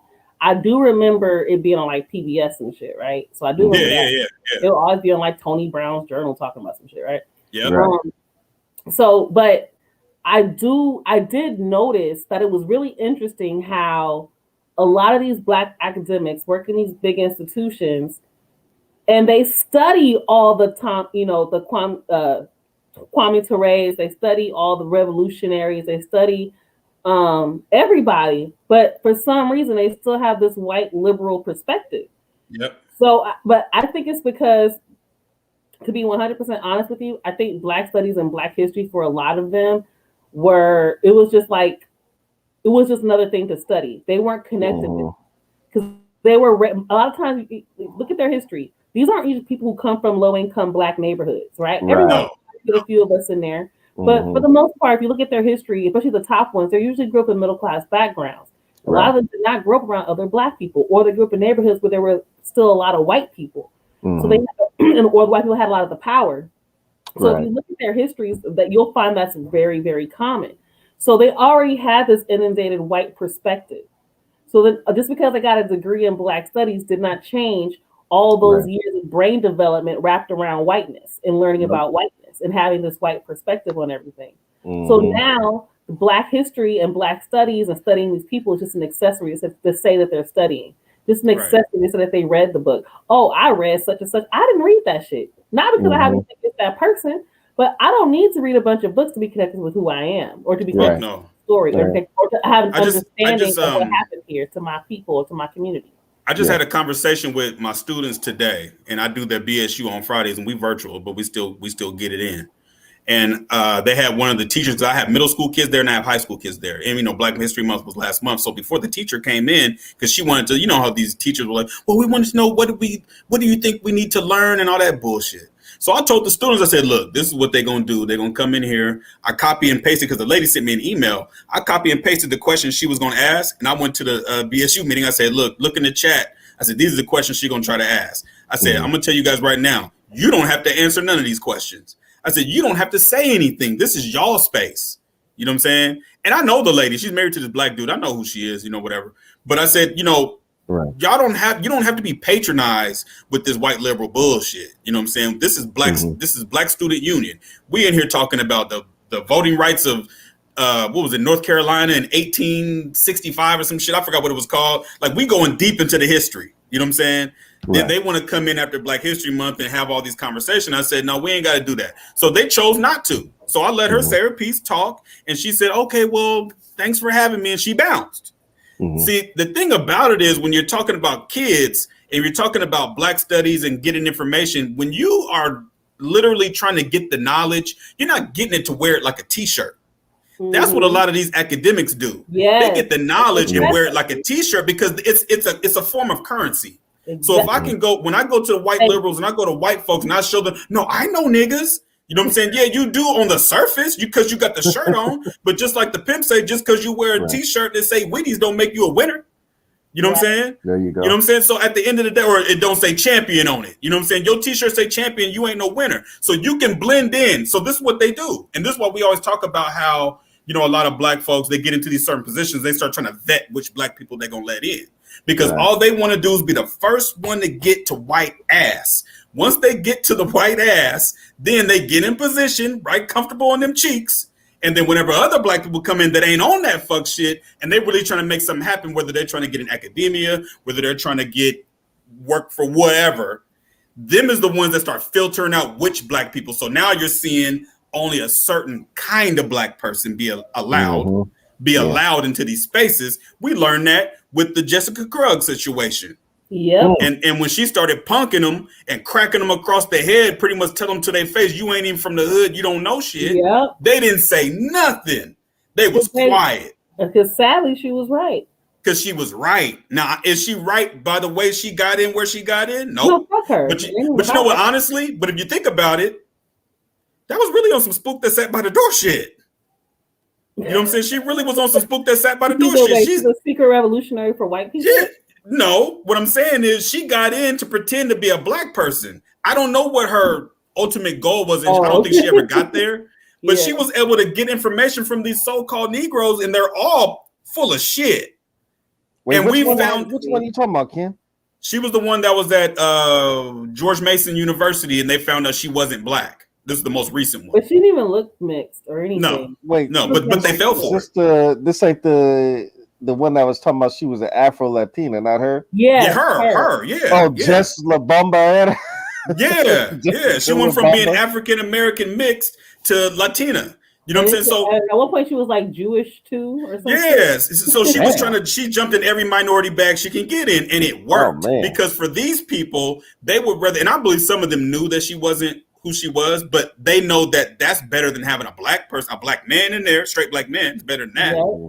And it's better than having a black woman that cares about her community and her children and her brothers. And they don't want none of that. And I think a lot of times they love the arguments about gatekeeping blackness. Yeah. So they love that shit. Like they thrive off of it. So in their Absolutely. mind, they're protecting by saying you can't say she's not black because she looks a certain way. Just because she's light, really, really light, you can't take away her blackness. They start trolling. So these motherfuckers start defending her. That's why people are really embarrassed. If you remember, there are people who had like defended her multiple times. Absolutely. And they was trying to say it was black men that were defending her. I'm like, where? I no black men defending her. I didn't see that, but I didn't even see people say that. But I did see I saw all women. I didn't know about any men at all, but I saw women in the conversation because she was studying mostly like women's shit or was in women's spaces and black stuff. But me and T did a live, and we went to the website to the school she was working at. There were no black men even in that motherfucking department. So it was better to have her than a black man. Exactly. So at the end of the day, what I saw was all these black women supporting her at one point in time. And then again, like I always say, you don't pay attention to the shit they say when it's important. You pay attention to the shit that they say when ain't nobody looking. These are misandrists. The people that all they talk about is colorism. You got all these goddamn degrees and all you talk about is colorism. They talking that misandry bullshit. But you was the one that made sure she got into a spot. So guess what? You're going to be held accountable. But see, we can't hold them accountable because they ain't at our house. Right. If you in my house, I can pull your pants down and beat your ass. But you ain't at my house. You're at the white man house. Right. See, they didn't took because you know what happened? No, go ahead. No, I was gonna say that tweet that Vida did earlier today that went up, and she said something along the lines of you can't hate black. Yeah. What was it? You can't. Oh, you can't say you love black women and hate their sons. Right. And then one of the girls was like, yes, I can. Watch me. I do it all the time. And then somebody was like, your ass ain't doing that outside nowhere and in person nowhere. You do that in the house behind your keyboard. You know what I'm saying? That's it. Because I do it all the time. Yeah, behind the keyboard. That's about it. I wanted to talk about. I didn't mean to shift gears, but I kind of wanted to miss this. So old 2 times, which is really Ray 2 times. Yeah, that's right. He talked about. I'm sorry, did I say it right? I said it right? Okay. Where's the other message he had talking about? Here it is. Yeah. So Ray 2 times said he watched our stream. He said he took notes on the Teaching Black Children stream. And I guess you and him argue all the time. Yeah, we talk about basketball all the time. Oh, okay. So the reason I wanted to talk about that is because that was an interesting show because a few people I sent that link to them because they were asking me about what would you do then? Like, those little snide remarks. Not him. Yeah. He wasn't doing that, but other people were. It's like, remember we talked about that teacher? And we were saying how we think she cares about her students, but she doesn't know what she's doing. She's turning them off. Yeah. And so, which is essentially what I said. People somehow took offense to that and said we were being soft. I don't know. And so, yeah. So, but anyway, so they wanted me to explain like what I would have done differently, or they wanted me to explain what the issues were. And I think we did a good job explaining it. And that episode's interesting to me because a lot of people didn't even consider the way that we talked about working with kids, Kenney. Like people didn't even do there. And it's crazy because when you and I have talked about things like this, it sounds so normal to us. But if you remember, people were taking notes and telling us like, whoa, this is new stuff. And so that kind of just blew my mind how much people don't know the things that we've been trained on and taught about working with. Oh yeah, because even Mario, he was in them boardrooms, which is, man, Mario used to tell us some stories about trying to get programming going for kids. And it's like when you get into those rooms, when you get into those classrooms, those admin rooms, you don't really understand how deep this shit is. Because at the end of the day, a lot of us just send our kids to school because we got to go to work. Yep. So we send our kids to school because that's what you're supposed to do. I have an uncle. My uncle has 5 daughters from the ages, they're all grown now, from 18 to 28. They all got homeschooled, every last one of them. He did his real estate hustling on the side and homeschooled all 5 of his girls. You know what I'm saying? And at the end of the day, they're probably better off for it. My nephew's being homeschooled right now. My 10-year-old nephew is being homeschooled now. He's not going back to school, public school. So a lot of us don't really, and you see a lot of stories coming out since the pandemic about parents losing their mind because they got to actually engage with their kids and their schoolwork and go to work. Yeah. So school has really just been a big ass daycare. So when you see that teacher saying the things that she said, a lot of people think, oh yeah, that's right. You know what I'm saying? Or they think because if anything alternative to that is being soft. But like we were talking about, if them is your kids, I don't want nobody talking to my kid like that, because what you're showing me is that you really don't understand how to control the room.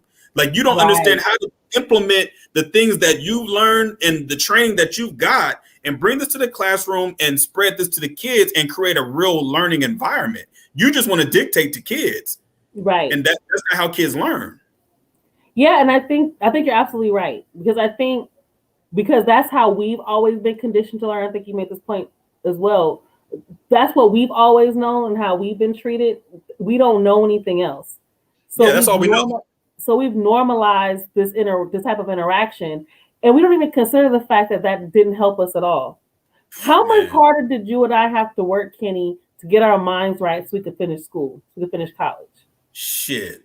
For me, it was different for me because when I was in high school, I was a horrible high school student. I would do just enough to get by.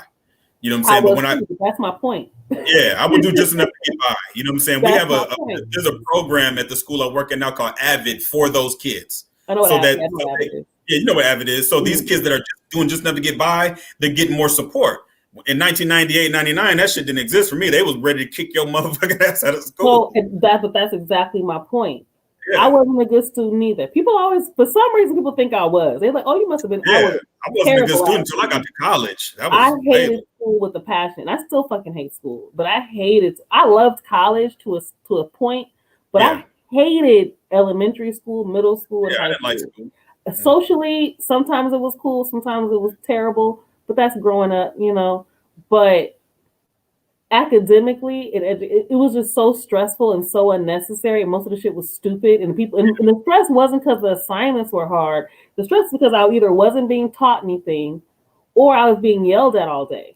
Or I wasn't learning how to think critically about certain things, especially things like that. You know what I'm saying? It was just regurgitate information. That's all you do. You remember back in the day, you know, these days they have all these different apparatuses, but back then they had the overhead projector.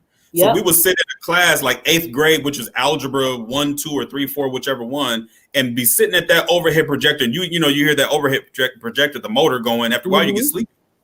Yep. So class back then was an hour and 50 minutes, and this literally you're sitting in the dark. Like it's not like now where the projectors can be like you don't have to have the room completely dark. So we had to be completely dark. Yes, and you're just sitting there staring at the screen. They're going over this, going over that, and then after all these numbers went in one ear and out the other. And it was hard because you're watching the teacher's hands. They're holding the thing down, then they're poking it up, then they're wiping it with their fingers. So it actually knows this.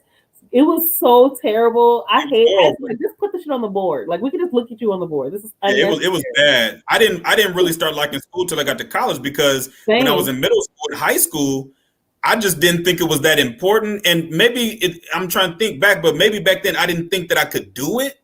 I didn't see success in education. But then when I got to college, I got the right professors. I got the right counselors. I got the right mentorship. I got the right people in my corner to show me how to navigate around education. And then I think I finished undergrad with like a 3.5. I finished graduate school with a 4.0. Mm. So it was like after a while I was able to navigate. I'm like, man, this shit is easy. I would come home and could do homework and be cooking dinner for my daughter at the same time. And this in graduate school. You know what I'm saying? I could be doing these things, and then I would go to class and I would see people struggling. But then I started feeling bad. I was empathetic, so I wanted to try to help them. You know what I'm saying? Because I wanted them to understand how easy this really is. But some people they had other things going on. But for me, it was a blessing. After a while, I was like, I actually started liking school. I liked it, you know. But then I got pessimistic once I got towards the end of graduate school. I couldn't wait for the shit to be over with. But well, I guess my point was just in general was that I think we would have both been better in school if we had the right support. Oh yeah. Hell yeah. And if it wasn't so much you're getting punished because you're falling because of the projector, it should have been, you know what, I realize this projector shit ain't working. We got to do something different. Right. But teachers don't think like that. It's always something's wrong with you if you don't conform to my method of teaching. It's not my teaching that's the problem. And sometimes even when teachers know, their hands are tied, right? So like they have to push some bullshit curriculum or some bullshit system because that's what their principals in the district's going to come and check them on, right? Right.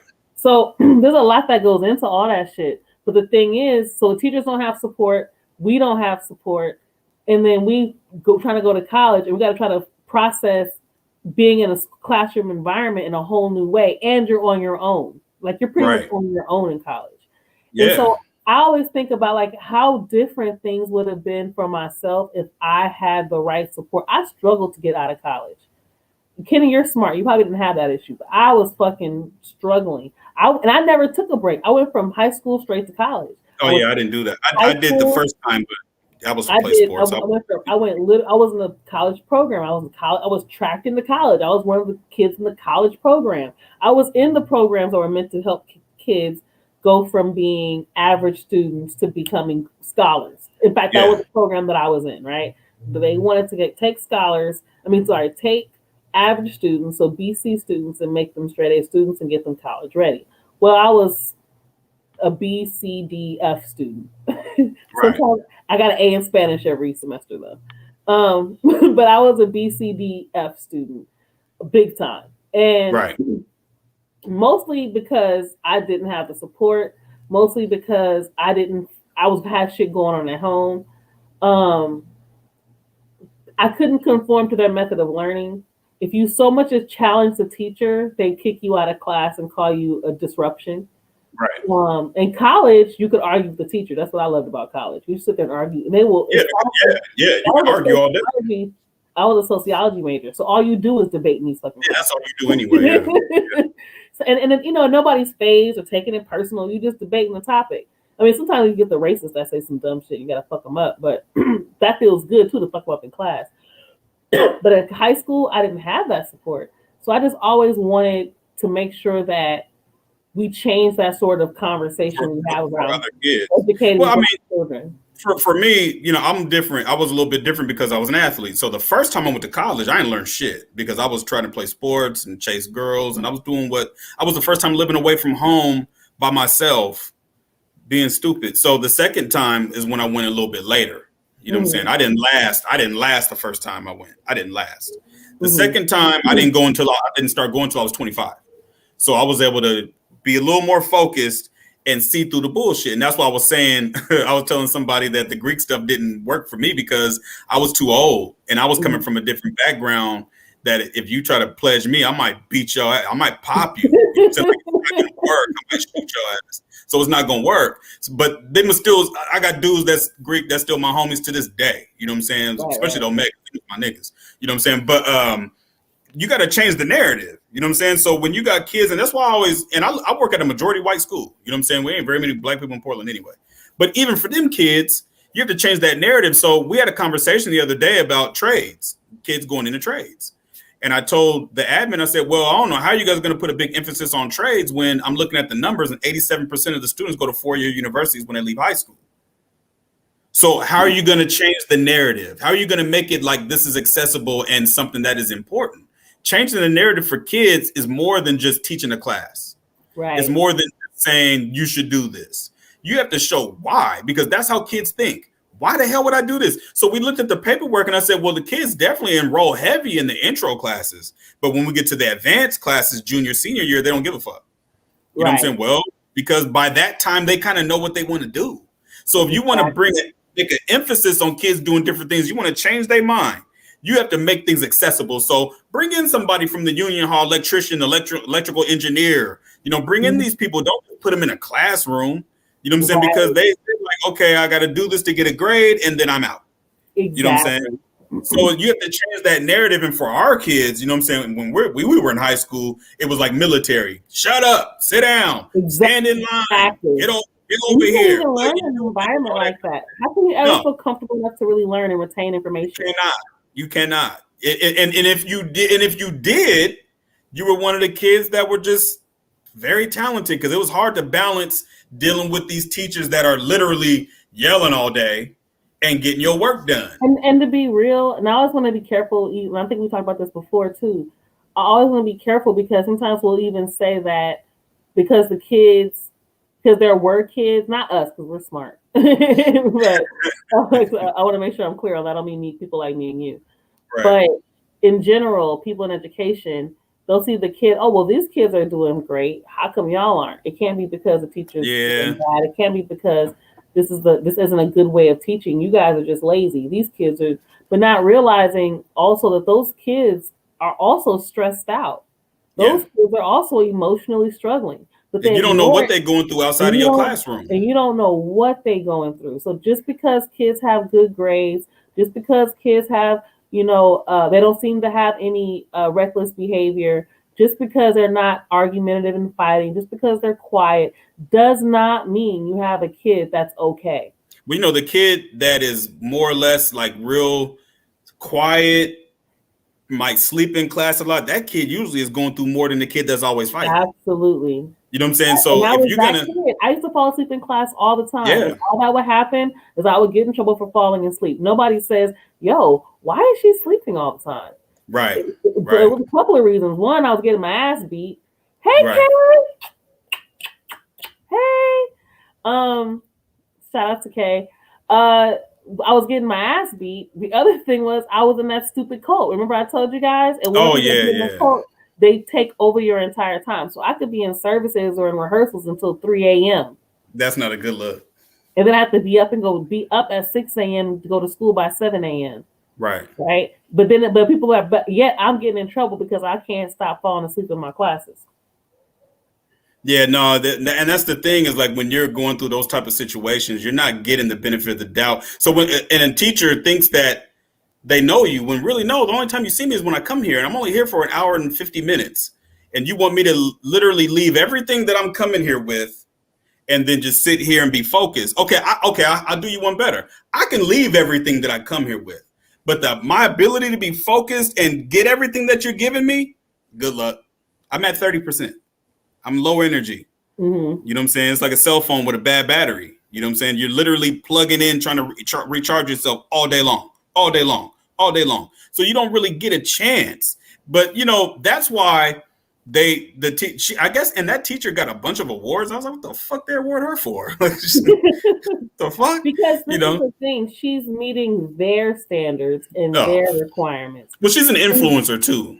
She's meeting their numbers. But either way, she's something that she's achieving. And I don't want to completely shit on her. Maybe she is doing some good things. No. This ain't about her. But at the same time, I think we also get caught up in white people's measurements and these bullshit ass standards that because our kids can pass their tests does not mean that our kids are educated.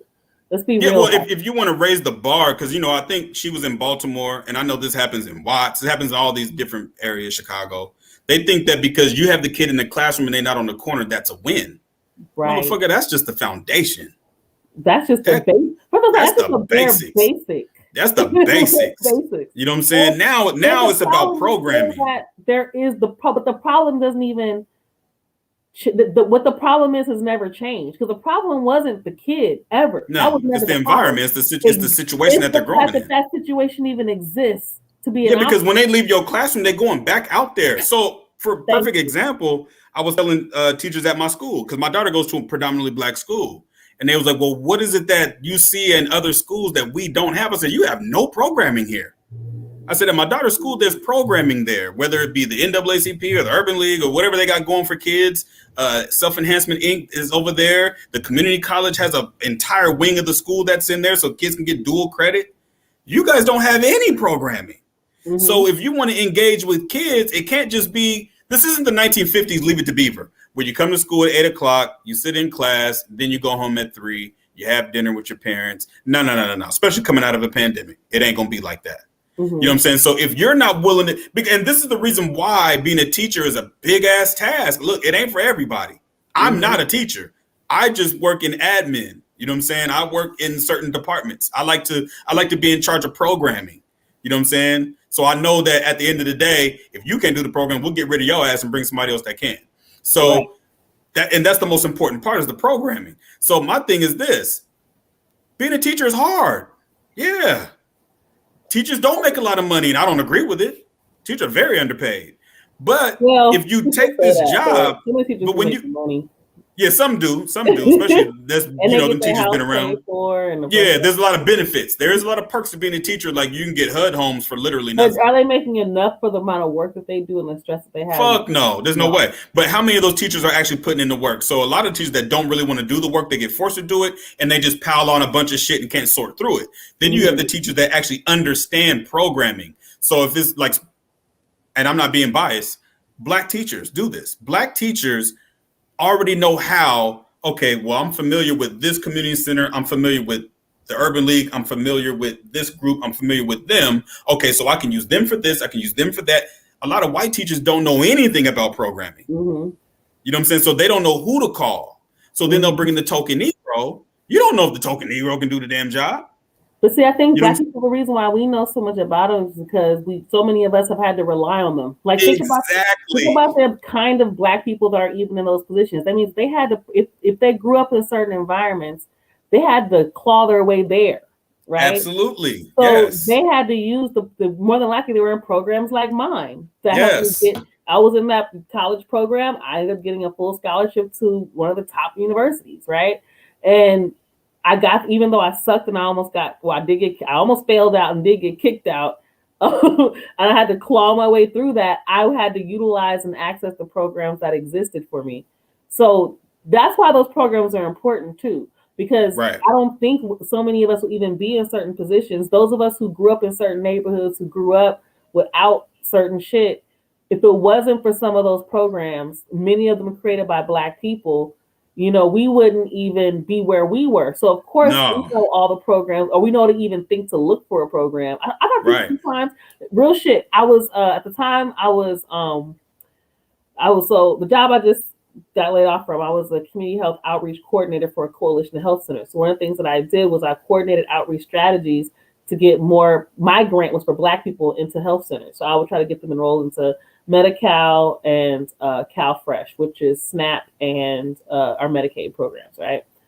So I remember one time I was having lunch in Redondo Beach at one of the restaurants there, because they had a cauliflower crust pizza that I liked. So I would go to this restaurant all the time. And I was sitting eating my lunch and I was working on my laptop, and this white lady sitting at the bar. And Redondo Beach, for those guys don't know, is like a really white beach city. It's a beachy beach, California city, right? So this lady's like blonde hair, blue eyes. She's like somebody who looks like somebody that would be like on some HGTV real estate TV show kind of look. That's what she looks like. And she was telling me how she had just lost her job. And I was like, oh, are you applying for any programs? She didn't even know that they even existed. She didn't know anything about SNAP. I was like, you would qualify for a food stamp. She was like, well, I don't want to take from the government. I said, most people don't know this, by the way. I'm letting everybody know this. You actually help your state and local government and your local businesses when you use your food stamp. Absolutely, yeah. Because what happens is this is federal money, but the money is literally going back into the economy. It has to be spent. It has to be spent. So places like California, I think California and Michigan, but California more than anybody else, so many of us qualify and we don't apply, so we don't get them. I think it's like 50% of people that qualify, 40% of people that qualify don't have it. So, it's the mindset for her. She probably was thinking that there's a connotation that comes along with that. So. Right. Exactly. She thinks it makes her whatever. Ghetto, whatever the word. They always say ghetto. That's a buzzword in those areas. Or because now remember, Redondo Beach is a wealthy beach. Oh yeah. You know what I mean? Oh yeah. So her friends ain't getting no food stamps. But I'm like, you don't have a job, But so she has these people don't know these programs exist because they don't have to rely on them. We know that we got to figure out how we're going to survive on them. Hell, we got to figure out how we're going to be able to do this, work under the table, and be able to pay our bill. Like all that shit's fucking shit we have to the shit that matters. The shit we've had to piece together and figure out since we were kids. You know what I mean? How am I going to go to school and get this done and get this done and have the okay? There's this program that exists. Okay, so now and me having worked in social services, I always know to ask the programs. As soon as I got laid off, the first thing I did was see what do I qualify for. Yeah. What can I get? I've been paying taxes since I was 15. Please tell me what I qualify. Yeah. You know. So I'm just saying, like, we know those programs. We know how to get our kids into those programs and get those resources. So it doesn't even surprise me if these white folks don't know shit. Right. This chat is tripping. Is the chat tripping for you? No. It's tripping for you? Yeah, just... Did it freeze? Yeah, it freezes up every now and then. Oh, it'll probably load up a gang of them at one time. Can you guys in the chat say something so we can make sure our shit ain't fucked up? But, I was going to... You know what? Something that Champagne Communista said that I wanted to highlight because he was saying shit teachers don't even know themselves, and so that's true. They don't. That's something that I wanted to point out as well. That's supposed to be shit because I saw the correction in the chat room. But one of the things that I teach when I teach trauma-informed compassionate classrooms is all this has to move through you first. It does not work if it does not move through you first. Right. If you can't understand empathy and you can't teach empathy if you don't understand empathy for yourself. If you can't give your own self empathy, how are you going to teach your students to give themselves empathy when they make mistakes? Right? You have to process your own trauma. You can't just walk around thinking you're going to help all these kids process their trauma. And you got your own trauma. You got to learn how to process your own shit. Make sure you're going to your therapy. Because the other thing is, you can start open, and this is from a professional standpoint. If you're not prepared, you can open up some shit from a student that fucks your whole world up. Hell yeah. You know what I mean? Yeah. You're not ready for it. So that's why you got to be careful. You can't just be asking anybody any old thing because you fuck around and hear some shit you wasn't ready for. Yeah, I got a kid. I had that happen to me a couple times. I learned that lesson the fucking hard way. Yeah, I got a kid she's not in high school no more. She graduated and she's in college now on a scholarship. But she used to come to my office and she was hella cool. She ran track. She was cool. And one day I was like, what's up?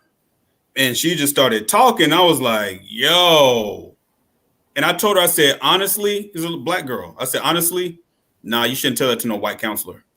Yeah. You got to find somebody black besides me that can help you with these situations. Yeah. Because I can't put that fire out.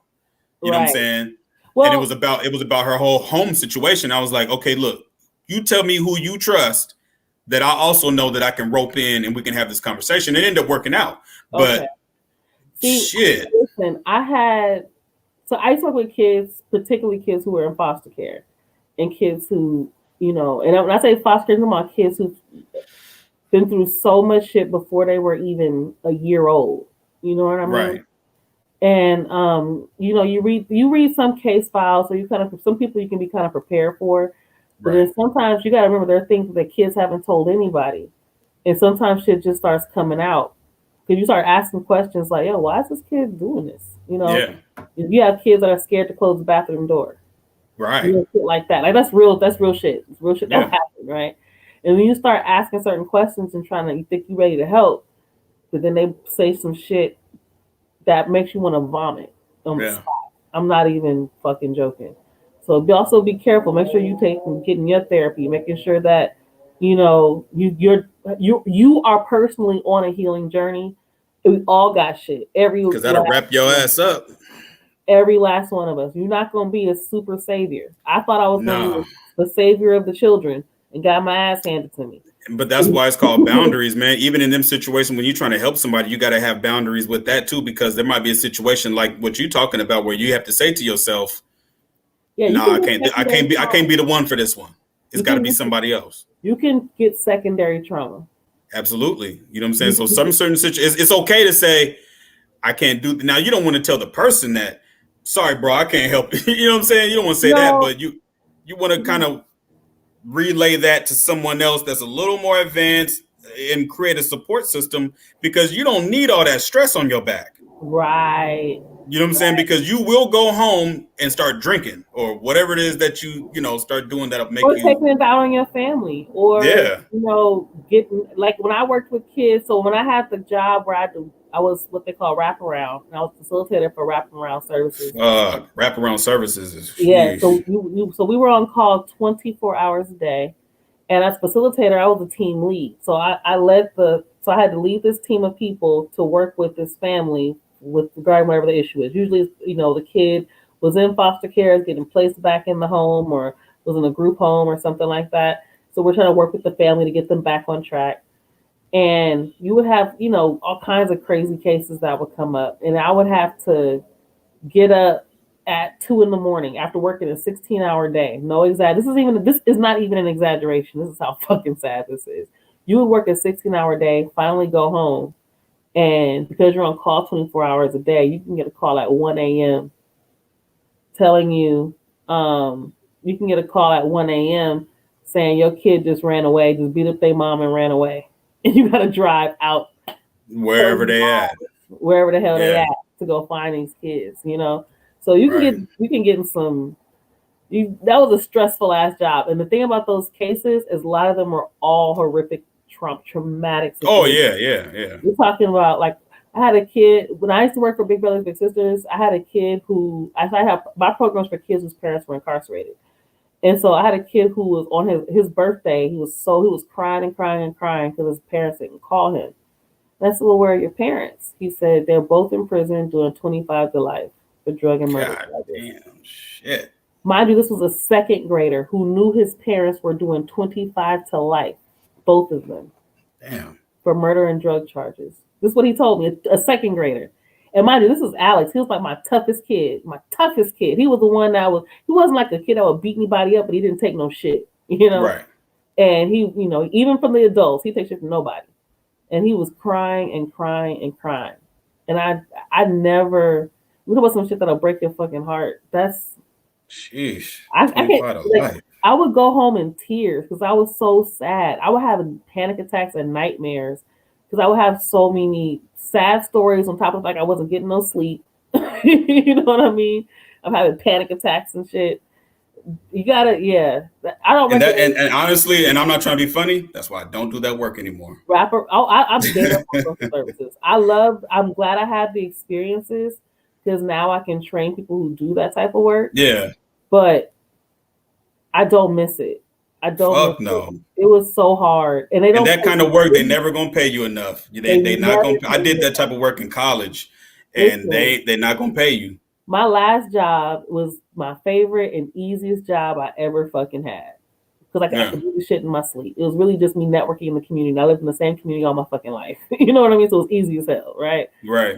Paid me way more than what I was making working 24 hours a fucking day. And it was so stressful every day. And on top of that, your notes and your paperwork had to be pristine, Yeah. pristine, or the county will send all your paperwork back and you get Yep. dinged. Yep. So I was one of the few who never ever got their shit kicked What they back. call I those was case notes? twice. Yeah, well, we had I forgot what they call them. They weren't. We had the case notes that you put into the system. But we also had to put together plans for the family, work plans. So Right. those work plans we had to turn in every quarter or so.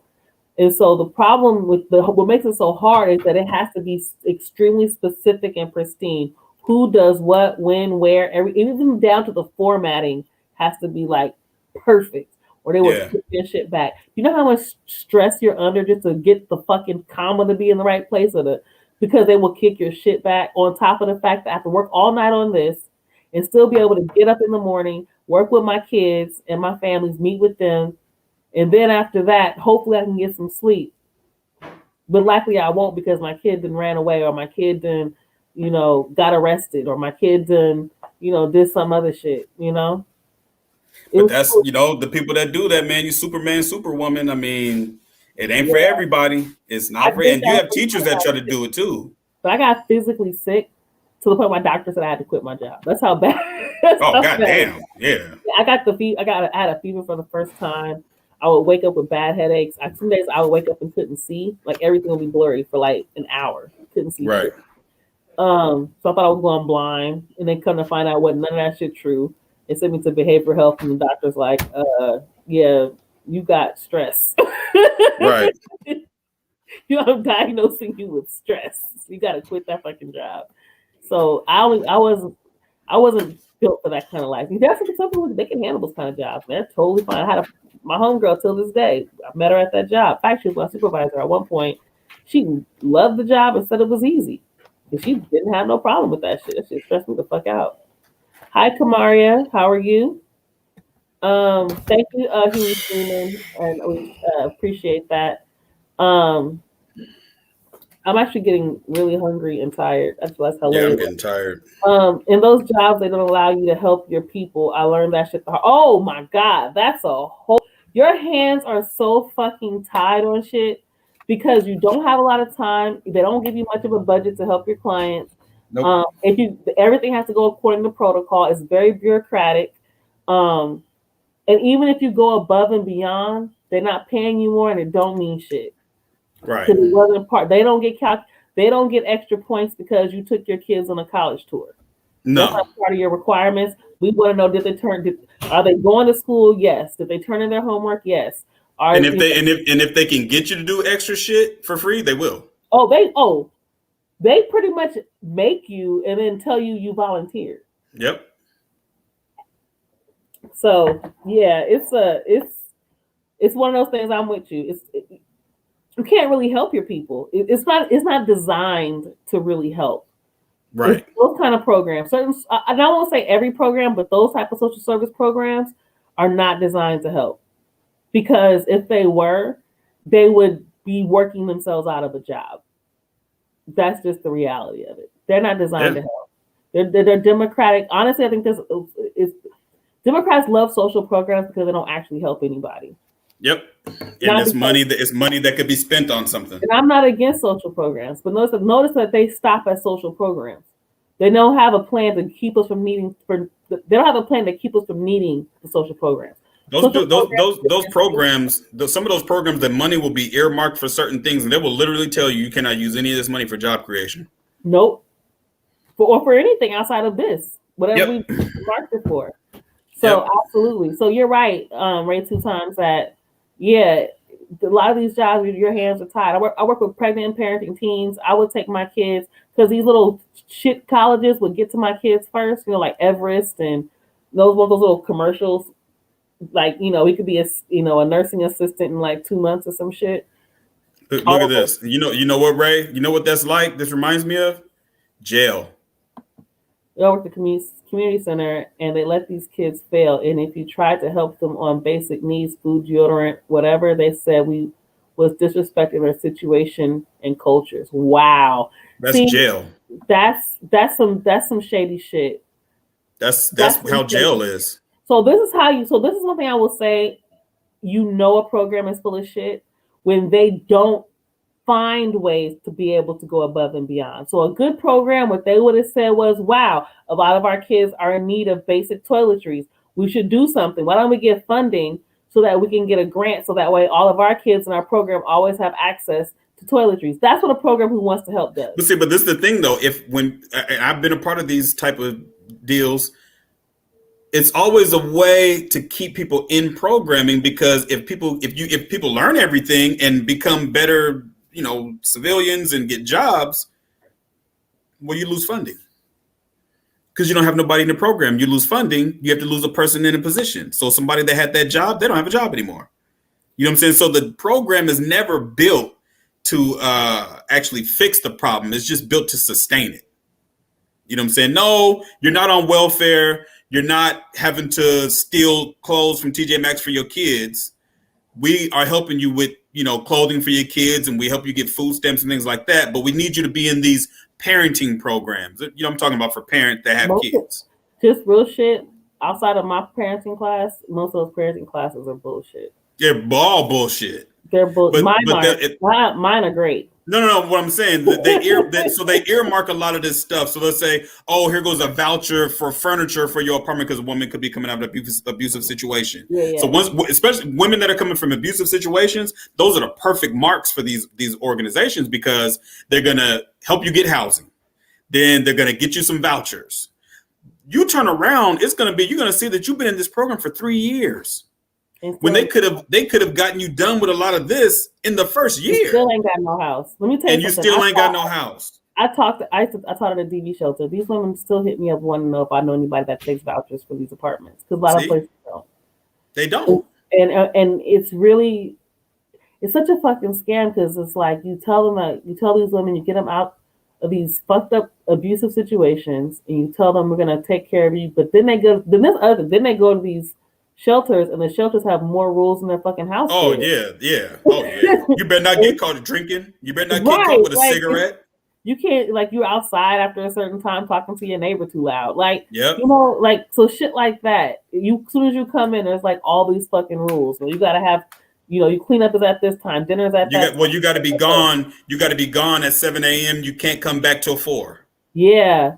So it's like, so in the thing, so a lot of those spaces can also be abusive in themselves. Yeah. Then you be in those programs and you still don't have, you still wait on some housing for you and your kid. You still those programs are all about control. Or they give you a job that you can work for 6 months, and then when you out of the program, then where are you gonna work? Thank you. So perfect. Before we go, I want to say this because I'm glad you touched on that. I used to be a job developer. That's what I did, and majority of my clients were people coming out of rehab, coming out of prison, homelessness, all these different people. And they literally told me, I'm not making this up. They said, Kenney, those jobs that you're finding for them, those aren't the jobs we want for them. We want the basic, average job, warehouse job, fast food. I'm like, yeah, but I'm talking to these clients and they clearly have skills. They just happen to be in a situation. So why, if this brother's telling me he's 55, he's been homeless, he had an addiction, but he's got a CDL, why wouldn't I try to get him a job driving a bus? Right. Greyhound or city bus. But you want me to tell him to go to a warehouse and make $14 an hour? That don't make no sense. I said, what that's going to do is he's going to come back here. Exactly. You're sending him to a temp service when I can send him to a place to get trained. That's what I do. Because it's about putting a Band-Aid on the bullet wound. Like, so exactly. Those same people come out of prison, come out of rehab, come out of a DV situation. They need a job.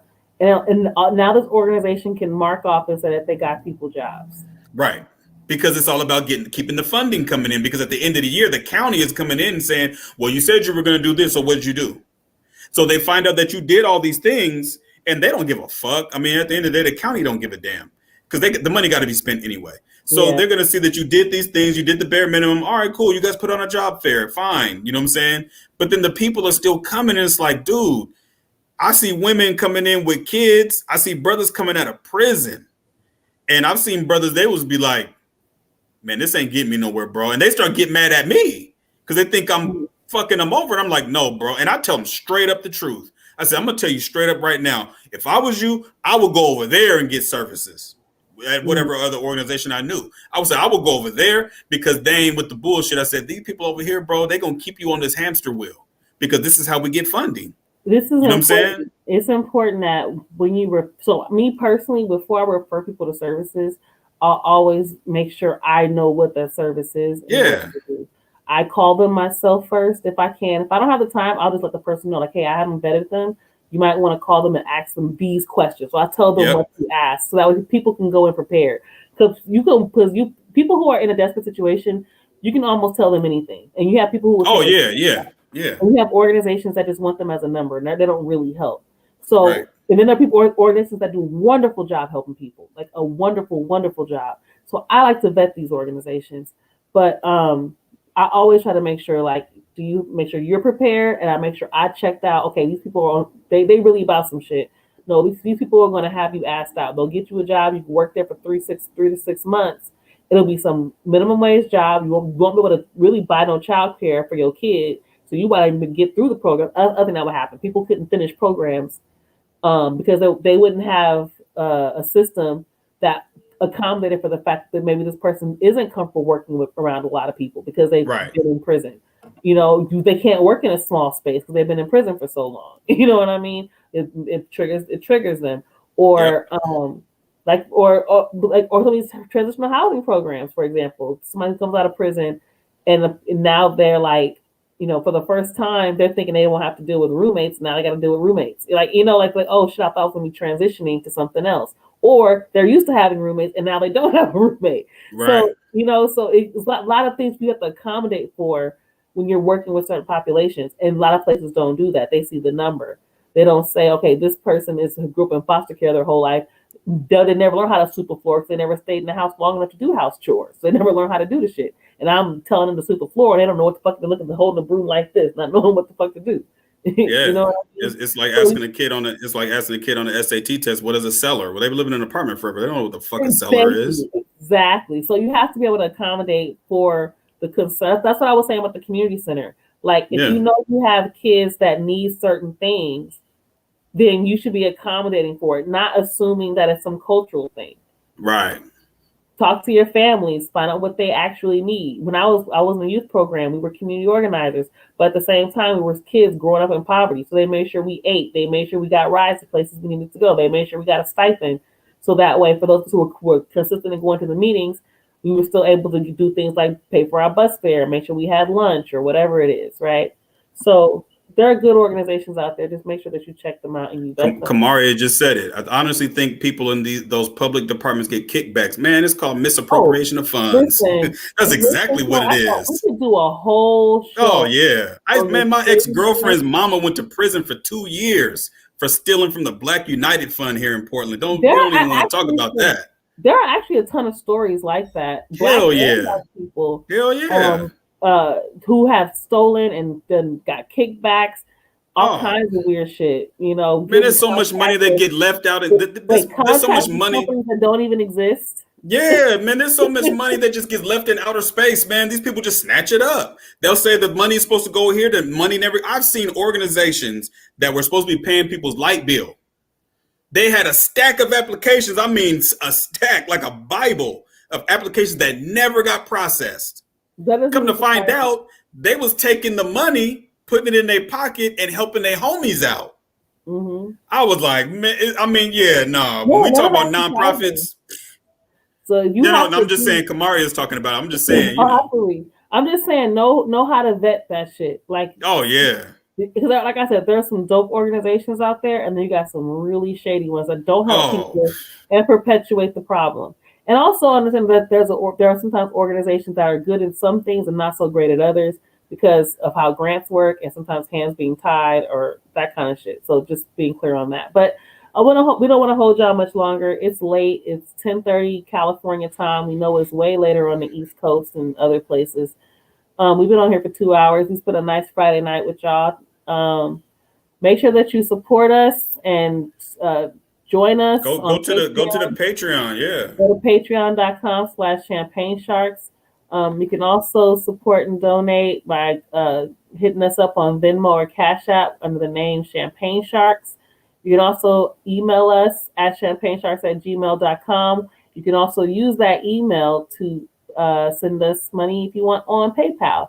It helps us to continue to do this work for you guys and put together shows and it helps us pay for guests. We have to pay for some of our guests that come on. I don't know who we got coming up soon, but we're recording a podcast tomorrow morning, I think.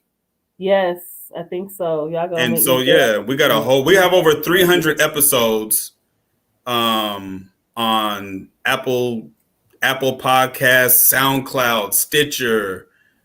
You can find our old podcasts, a bunch of them. You know what I'm saying? So just go check them out. Thank you, guys. They said I like our streams, Kenney.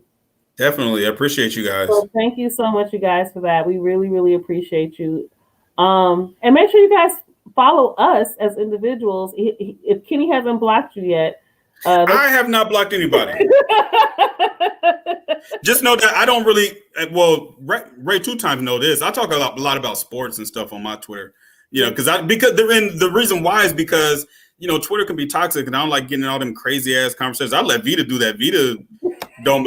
I used to do that for everybody that used to follow KD to BG, my original Twitter page.